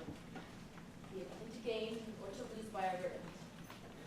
This is one of the reasons that we are strong. We should not make this a personal thing. Well, if no one else has an idea, I may have a cutie here. I mean, I haven't put much thought into it, but anyway, let me throw this one out on the stoop and see if the cat licks it up. See if the cat picks it up. Well, it wasn't much of an idea anyway. Look how dark it's getting. We say we're going to have a storm. Out of time, she says. Pardon me. Do you sweat? No, I don't. I was wondering if maybe we should take another vote. Great idea. Maybe we can follow this one up with dancing and refreshments. Mr. Foreman? Sounds fine to me. Anyone doesn't want to vote? Why don't we have an open ballot and see where everyone stands? That sounds fair. Does anyone object? The last vote was 8-4 in favor of guilty. I'll call you off by your jury numbers. I vote guilty. Number 2? Not guilty. Number 3? Guilty. Number 4? Guilty. Number 5? Not guilty. Number 6? Not guilty. Number 7? Guilty. Number 8? Not guilty. Number 9? Not guilty. Number 10? Guilty. Number 11? Not guilty. Number 12? Guilty.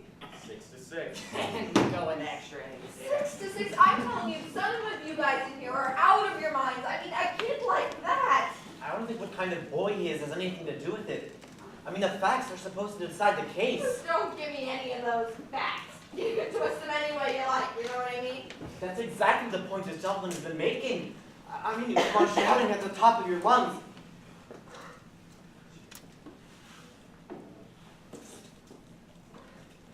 I'd like to be a little younger. It's very hot. I want some water. No thanks. It's going to rain. No, how'd you figure that out, Brown Eyes? Tell me, how come you switched? Oh, it I just mean, seemed to be. you haven't got a leg to stand on. You know that, don't you? Well, I don't feel that way. There are a lot of details that never came out. Details? You're just letting yourself get bulldozed by a bunch of, what do you call them? Intellectuals. That's not so. No, don't give me any of that. You're just like the rest of them. You think too much. You get mixed up. You know what I mean? Listen, I don't think you have any right to. Loudmouth. Wow. Look at that come down, will you? Whew. Think it'll cool things off? Yeah, I guess so. Reminds me of this storm we had. November something. What a storm. It was right in the middle of the game. So we're behind 7-6 and we're just starting to move the ball. Off tackle, you know? Boom! Boom! Boy, I'm telling you. We had this kid, Slattery. Real ox. Wish I had another one like him. Oh, I probably forgot to tell you. I'm assistant head football coach at McCorkle High School. It's in Queens. So anyway, we're just starting to move real nice and their line's coming apart. Now I'm telling you, this Slattery! All of a sudden, it starts to come down. Cats and dogs. I'm telling you, there was mud practically up to your ass. Where I almost bawled. We couldn't go nowhere. Hey, let's get this fan going in here. What do you say? Time's a charm. Look at that. Must have been connected to the lights. Some rain, huh? What do you think of this thing? It's even Steven. Yeah, surprising, isn't it? Yes, it is. Hey, look, that stuff earlier where that guy was trying to bait me, I mean, that doesn't prove anything. I mean, I'm a real excitable person. Where does he get off calling me a public avenger and a sadist and all that? I mean, anybody in their right mind blows stack, wouldn't it? He's just trying to bait me. Did an excellent job. Okay, maybe you did. Look, I told you, I can't help that kind of thing. I'm a certain type of person. I get moved by things like this. But, look, let me tell you, I'm sincere. It's fine. We all are. This isn't just the goddamnest thing you ever saw. I mean, 6 to 6, it's a joke. Well, what are we gonna do about it? Can we break it somehow? Those six bastards in there aren't gonna change their minds. 5 of them already have. There's no reason why they can't be persuaded to do it again. How? By using logic. Logic. Yeah, holy cow. Just listen to this guy. He's the only one who knows what he's You want to talking hear what about. I think? Go ahead. I think that we should just quit. What the hell are you talking about? Those six bastards in there aren't going to change their minds, so let's just go in and tell the judge we're hung. I mean, to hell with this. What am I going to do, break my brains over some scum like that? That's the most ridiculous thing I ever... You took an oath in court. You can't just quit. Why not? It's dishonest. Why don't you just vote not guilty? Voted guilty because I think that he's guilty. And now you don't care. No. Why should Alright, I? let's stop this. We're not going to get anywhere like What this. do you want? I mean, I gave my honest opinion. No. Suppose you don't think much of it. No. I don't. We'd like to get started in here, if you wouldn't mind. How about that guy? Look, a hung jury's not going to get us anywhere. We'll just start the whole thing over with 12 other guys, and we'll have to redo it all. I mean, what's the difference? A hung jury is what you're going to get. Look! Would you please? Listen, I'll tell you guys what I think. We're going nowhere in here. I'm ready to just go in there right now and declare a hung jury. I'd go for that too. Let's take it into the judge and let this kid take his chances with all other guys. I don't think the court will accept a hung jury. You haven't been here very long. Well, let's see. I'm not in favor of this. Listen, the kid wouldn't stand a chance with another jury, and you know it. Come on, we're hung. Nobody's gonna change their mind, so let's take it inside. You still don't think there's any room for reasonable doubt? No, I don't. Maybe you don't fully understand the term reasonable doubt. What do you mean I don't understand it? Who the hell are you to talk to me like that? How do you like her? I'm telling you, they're all the same. She comes to this country running for her life. Before she can even take a big breath, she's telling us how to run the place. The arrogance of her. You mean you're calling her arrogant because she wasn't born here? I'm calling you arrogant because you are. How's that? Please, it doesn't matter. Listen, Sonny, nobody's gonna tell me what words I understand and what words I don't. Especially her. She's unlock her goddamn head off! No! Let's stop arguing in here for 2 minutes. Can we please stick to the subject? Well, there's something else I wanted to bring up, if you all don't mind. An important point of the prosecution was the fact that the boy claims to have gone to the movies during the killing took place. I couldn't remember the movies he saw or the stars who appeared in them. And this gentleman has repeated that point several times. True, it was the only alibi the boy offered, and he himself couldn't back it up with any details at all. Putting yourself in the boy's place, if you can, could you remember the details after an upsetting experience being slapped by your father? I think I could if there were any important details to remember. According to the police testimony in court, the police questioned him in the bathroom of his kitchen. The body of his father was laying on the bathroom floor. Could you remember that? I think I could. Under great emotional stress? Under great emotional stress. Remember the movies in court? He named them correctly, and the stars who appeared in them. Yes, I'm sure his lawyer took great pains to bring that out. I mean, he had 3 months from the night of the murder to the day of the trial in which to memorize them. I'll take the testimony of the policeman who interrogated him right after the murder. He can remember a thing about the movies, great emotional stress or not. I want to ask you a personal question. Go ahead. Where were you last night? Last night I wasn't home. Before that? Come on, what is this? It's perfectly fine. The night before last, I went from the courthouse to my office and stayed there until 8:30. I went straight home to bed. And before that? It's Tuesday. Tuesday was the night of the bridge tournament. I played bridge. What about Monday night? When you get him down to New Year's Eve, 1950, let me know. Monday night. Monday night I went to the movies with my wife. What did you see? The Scarlet Circle. It's a very clever whodunit. What was the second feature? Exactly. I'll remember. It's the remarkable Mrs. Something.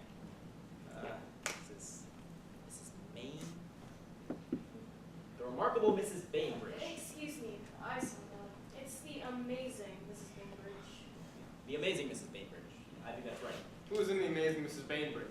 It was Barbara Long, I think. Barbara. She's a dark, very pretty girl. Barbara Lane. Who else? I don't remember. It was an inexpensive second feature. And you weren't under great emotional stress, were you? No, I wasn't. I think the point is made. Big point. I think it is a big point. Well, just because the guy can't remember the name of some two-bit movie star, I suppose that proves the boy was at the movie. No, but it shows that nobody can prove that he wasn't. I mean, he might have gone and just forgotten. If it's perfectly normal for this gentleman to forget a few details, it's also perfectly normal for the boy. And being accused of murder isn't necessarily supposed to give him an infallible memory. You can talk and talk until your tongue is dragging on the floor. That boy is guilty. You know what I mean, my friend? And who's got those cough drops? They're all gone, my friend. You know, there's something you've all been forgetting that I've been thinking about. You know that whole business with the psychiatrist that dragged on forever? Oh, don't start with all that psycho, whatever you call it stuff. I mean, what a racket. Filling people's heads with that kind of bullshit. Listen, let me tell you, I got 3 psychiatrists keeping their cars in one of my garages, and behold, 3 of them are crazy. Look! I'm trying to make a point here, would you mind? I wouldn't give you a nickel for a psychiatrist's testimony. Will you let the man speak? You can go on for 5 minutes about how useless psychiatry is when he's finished. Thank you. What I was going to say was, the psychiatrist definitely stated that the boy had strong homicidal tendencies. That he was, you know, capable of committing murder. She described all those tests, ink blots and all that, and she said the boy was definitely a killer type. Am I right? Check. They mentioned something about paranoid tendencies, if I'm not mistaken. Right. Whatever it was, she said it. Let's not forget, we're dealing with a boy who's always had murder on his mind. His unconscious mind. Nobody else's. I beg pardon in discussing. I beg pardon. What are you being so goddamn polite about? The same reason you're not. It was where I was brought up. Discussing such a thing as the murder potential, we must remember that many of us are capable of committing murder. Yet, few of us do. We impose control upon ourselves to prevent it. Most of these psychiatric tests can accomplish along these lines is this. They can tell us that someday a particular person may commit murder. That's all. They prove nothing. Then how can there admit evidence? They have many uses, of course. In this case, they add to the general impression the prosecution was trying to create. We may find that if we, both men and women, took the same tests, 1 or 2 of us may be discovered to have unconscious desires to kill, the potentiality to carry them out. Yet none of us has. To say that a man is capable of committing murder does not mean that he has committed murder. But it could mean it. I mean, if they say that the kid is capable of killing, he could have killed, couldn't he? You're the one, and I quote, I wouldn't give a nickel for a psychiatrist's testimony. I'm telling you, I'd like to. What time is it? 5 to 6. Man, that rain. There goes your ball game. Say, can I see that hand for a second? Well, we're still tied up 6 to 6. Who's got something to say? I have. Let's get some dinner. Why don't we wait till 7, maybe give it another hour? Okay with me. There's something I'd like to say. I mean, it's been bothering me a little as long as we're stuck. Well, there was this whole business about the stab wound and how it was made. The downward angle of it, you know? Come on, don't tell me we're gonna start with that again. We went over it and over it. I know we did, but I don't go along with it. The boy is 5 feet 7 inches tall. His father was 6'2". That's a difference of 7 inches. It's a very awkward thing to stab down into the chest of someone who's more than half a foot taller than you are. Give me that.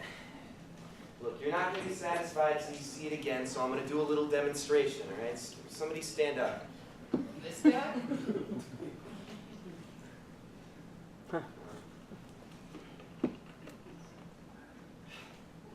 He's dead. Right, now, stand here so we can see.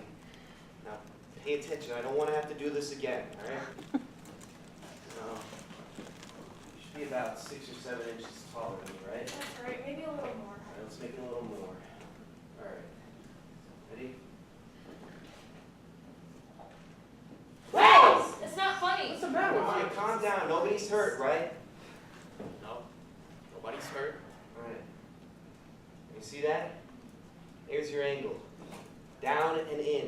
And that's how I'd stab a taller man in the chest. That's how it was done. Now, somebody tell me I'm wrong. Down and in. I guess there's no argument. Wait a minute. Give me that. I hate these things. I grew up with them. You seen them in fights? Too many of them. Like Stoop and the lot across the street. In my backyard. Switchblades came with the neighborhood where I lived. But I was thinking about it before, I guess I just tried to forget those things. You don't handle that kind of knife that way. You hold it like this in order to release the blade. In order to stab down, you have to change your grip like that. How do you use them? Well, underhand. Like that. I knew it was ever used to switch knife and never handled it any other way. Are you sure? I'm sure. That's why they're made like this. Everyone agreed the boy's pretty handy for a knife, didn't they? That's right.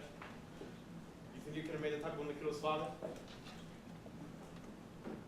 Now with the experience you have with these things, I don't think it would.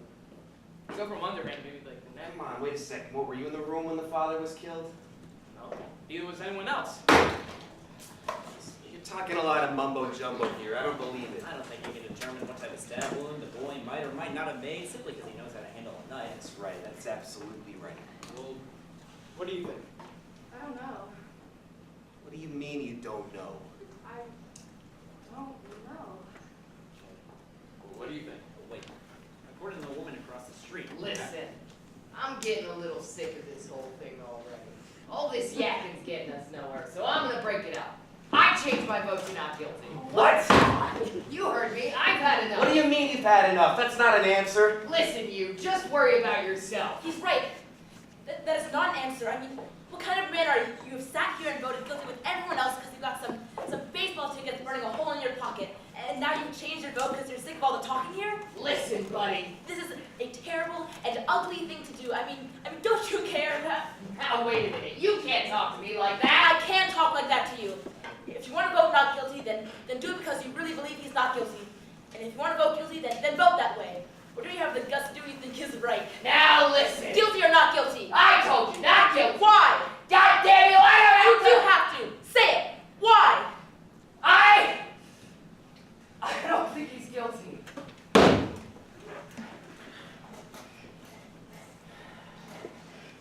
want to call for another vote.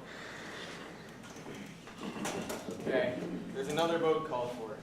Take your seat. Does anyone object? All those voting not guilty, raise your hands. 1, 2, 3, 4, 5, 6, 7, 8, 9. Guilty. The vote is 9-3 in favor of not guilty. I don't understand you people. I mean, all these picky little points you keep bringing up, they don't mean anything. How can you believe this? I mean, you're an intelligent woman. Well, for Christ's sakes, you're not going to tell me you're not. Look at what we're dealing with here. I mean, that guy over there, I don't know what's going on with him. All that talk about psychiatrists, maybe he ought to go to one. Look, let's talk facts here. These people are born to lie.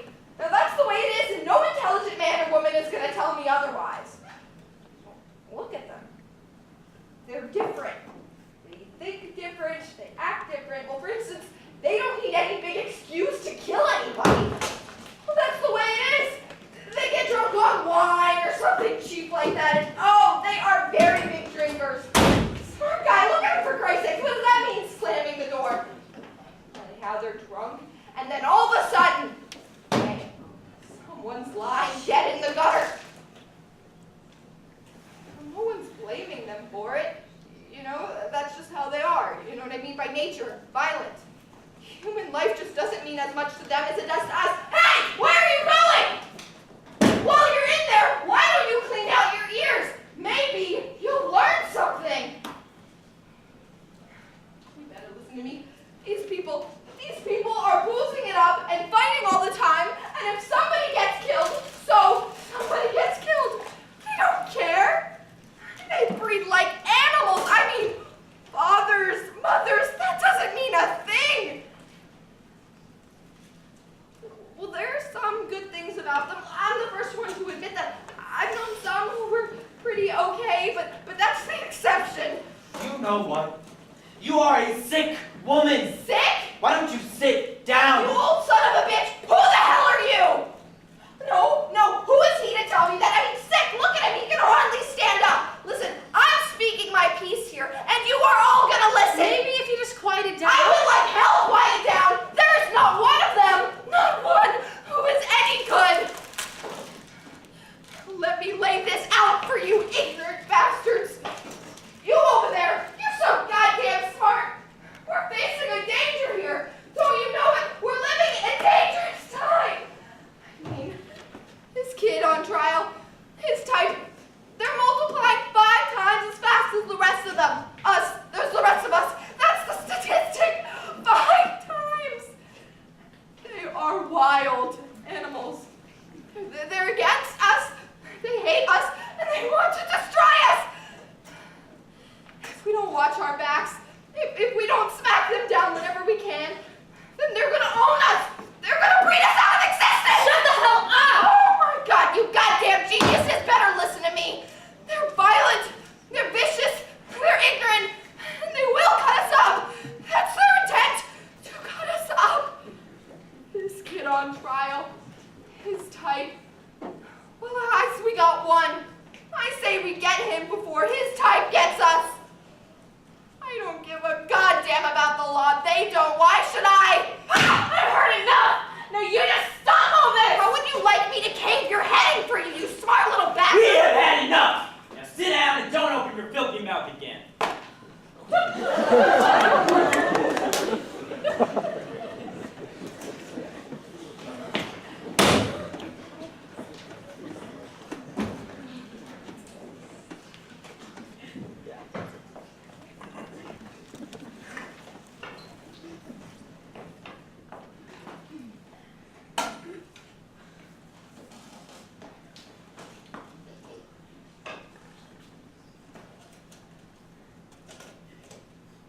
It's very hard to keep personal prejudice out of a thing like this.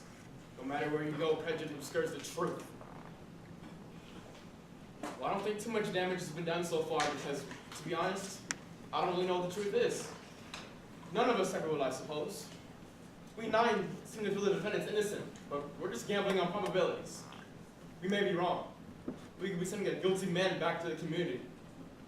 But we have a reasonable doubt, and that's extremely valuable and a safeguard for our system. No jury can declare a man guilty unless absolutely sure. We 9 can't understand why you 3 are so positive. Perhaps you can tell us. I'll try. You made some excellent points. The last one in which you argued that the boy wouldn't have made the type of overhand stab wound that killed his father was quite convincing, I'll admit. But I still think the boy is guilty of murder. I have 2 reasons. 1, the testimony given by the woman across the street who actually saw the murder committed.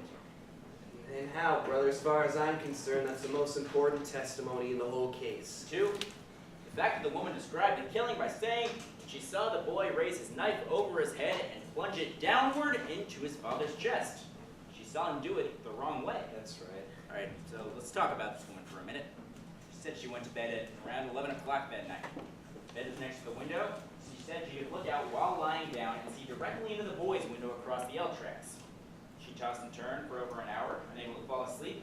And finally, at 10 minutes after 12, she turned, and as she looked out, she saw, through the windows of the passing elevated train, the boy killing his father. She said that the lights went out immediately after, that she got a good look at the boy in the act of stabbing his father. As far as I can see, this is unshakable testimony. Well, that seems like the whole thing. What do you guys say about it? What do you think? Well, I don't know. I mean, there's so much evidence to sift. This is a pretty complicated business. Frankly, I I don't see how we can vote for an acquittal. Well, it's not so easy to arrange the evidence in order. Now look, you can throw out all the other evidence. The woman said she saw him do it. What else you want? Maybe. Let's vote. Okay. There's another vote called for. Does anyone object? I'm changing my vote. I think he's guilty. All right. Anyone else? The vote is 8-4. Why do you consider this one vote a personal triumph? I'm the competitive type. Now look, here's what I think. I think we're hung, and I think we ought to take it into the Wait, judge. you didn't want a hung jury before. Well, I do now. I don't understand. Look, some of these people are so goddamn stubborn, we'll be in here for weeks. We'll never get anything done. Well, you're the leader of the cause. What do you gotta say? Well, let's run it back again. We went over it again. J. Walter Thompson over here is bouncing back and forth like a tennis ball. Wait a minute, you have no right to... I'm sorry, I apologize on my knees. Come on, let's get up from under this All right, thing. hold on. Maybe we can talk about setting some kind of time limit. Time is 6:15. All right, 6:15. Well, someone before mentioned 7 o'clock. I think that's a reasonable time at which we might begin to discuss the question of whether we're a hung jury or not. Don't you feel well? I feel perfectly well, thank you. I was saying that 7 o'clock would be a reasonable The time. reason I was asking is it's because you were rubbing your... I'm sorry for interrupting, but you made a gesture that reminded me of... Do you mind? I'm trying to settle something here. I think this is very important. Very well. I'm sure you'll pardon me for this, but I was wondering why you were rubbing your nose like that. Come on, will you please? I happen to be talking to this gentleman right now. Now, why were you rubbing your nose? Well, if it's any of your business, I was rubbing it because it bothers me a little. Sorry? Is it because of your eyeglasses? It is. Now, get on to something else. Your eyeglasses. They make those deep impressions on the sides of your nose. I hadn't noticed that before. It must be annoying. They are very annoying. I wouldn't know. I've never worn eyeglasses. 2020. Listen, will you come on already with the optometrist bit? The woman? The one who testified that she saw the killing. She had the same marks on the sides of her nose. That's right, she did. Just a moment, and then I'll be finished. I don't know if anybody else noticed this, and I didn't think much of it then, but I keep on going over her face in my mind. She had those marks. She was rubbing them in court. No, he's right. She did do that a lot.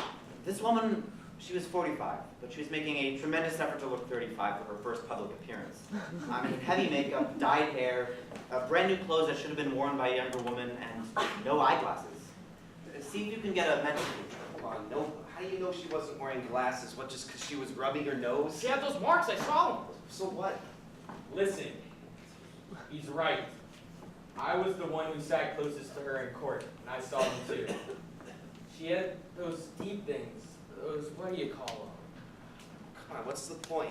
She had those marks. She had dyed hair and marks on her nose. I'm asking you what it means. Could those marks be made by anything other than eyeglasses? No, they couldn't. Come on, I didn't see any marks. I did. It's strange, I didn't think of it before. How come the kid's lawyer didn't think to bring this up? They were told was concentrating on the case in here. 11 of us didn't think of it either. Okay, Clarence Darrow, what about the district attorney? You think he'd be bright enough to pull a trick like that out or testify without glasses? You ever see a woman who had to wear glasses but didn't want to? Because she thought they spoiled her looks? My wife. Listen, I'm telling you. As soon as we walk out of the house, she... Maybe the district attorney didn't think of it either. Okay, yeah, that's what I was just gonna say. How does he know all these things? How do you know that? You know what kind of glasses she was wearing. What? Maybe she was farsighted. Maybe they were sunglasses. So what? Do you wear eyeglasses when you go to bed? No. Nobody wears Look, eyeglasses to bed. hold on a second. Okay, maybe Well, she had say marks she on her wasn't nose. wearing Maybe she had marks on her nose. All right, I'll give you that. But when she saw the murder, she was home alone. Now, how about that? A lot of people say she wasn't wearing eyeglasses either while she was tossing and turning trying to fall asleep. How do you know all I'm these guessing. things? I'm guessing she wasn't wearing eyeglasses when she got up and casually turned out of her window. And she herself said the killing took place a split second later after the lights went out. Wait a second. I'm also guessing maybe she honestly thought she saw the boy stab her father. I say she only saw a blur. Where are you getting all this from? What? All I know is the woman's eyesight's in question now. She had to identify a person 60 feet away in the dark with Out glasses. You can't send someone off to die on evidence like that. Don't give me that. Isn't it possible the woman might have made a mistake? No. It's not possible. No, it's not possible. Is it possible? Yes. I say not guilty. Come on. What's the matter with you? Is he guilty? Yeah, I think that he's guilty, but you smart bastards, do whatever the hell you want. How do you vote? Not guilty. Oh, you're the worst. I think he's guilty. Does anyone else still think he's guilty? No. I'm convinced. Come on, what's the matter with you? I now have a reasonable doubt. It's 11-1. What about all the other evidence? Except we can throw out all the other evidence. You're alone. I don't care whether I'm alone or not. It's my right. It's your right. What about the knife? The whole business? We want your arguments. I gave you my arguments. We're not convinced. We want to hear them again. We have all the time.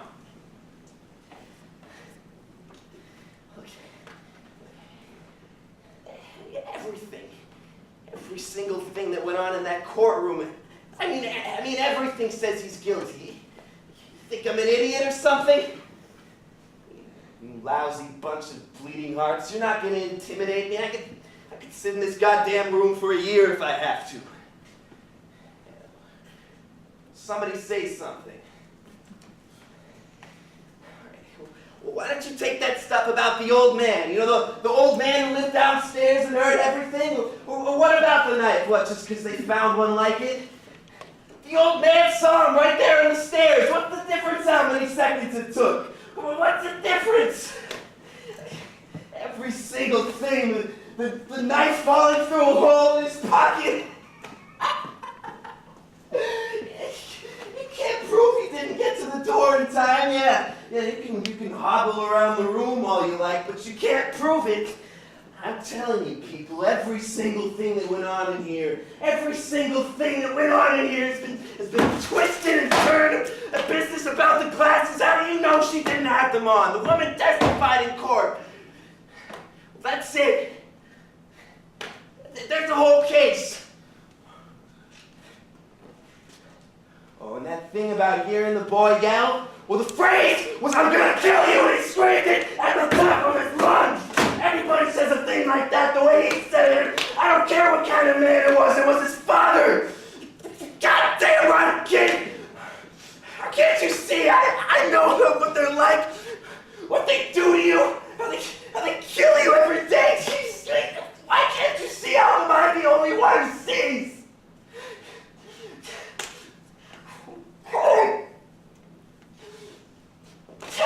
I can feel that knife going in. He's not your boy. He's somebody else. Let him live.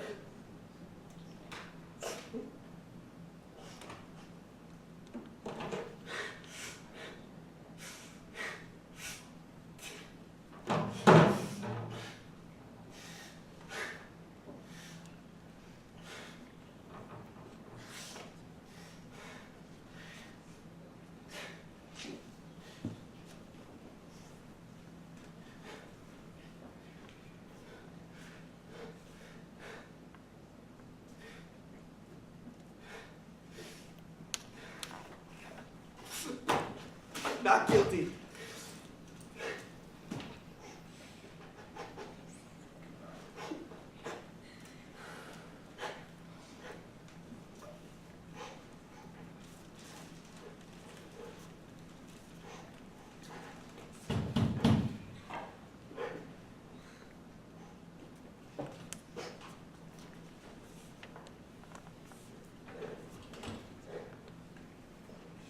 We have a verdict.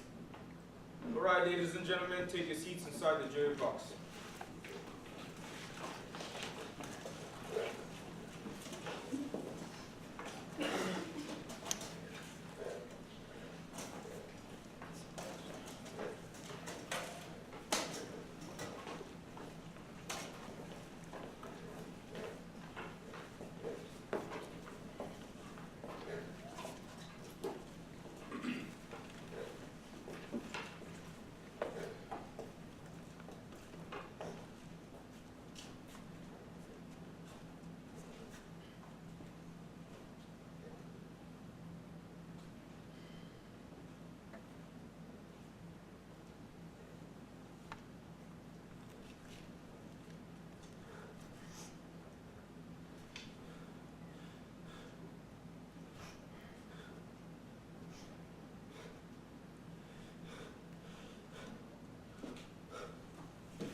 always been there for us. I know when my butt buzzes and I'm in the black box, he is there. It's him texting me, reminding me, oh, you have to do this, oh, you have to do this. You haven't sent me the program yet. It's like 5 minutes before the show, and I'm like, oh, I'm sending you the program.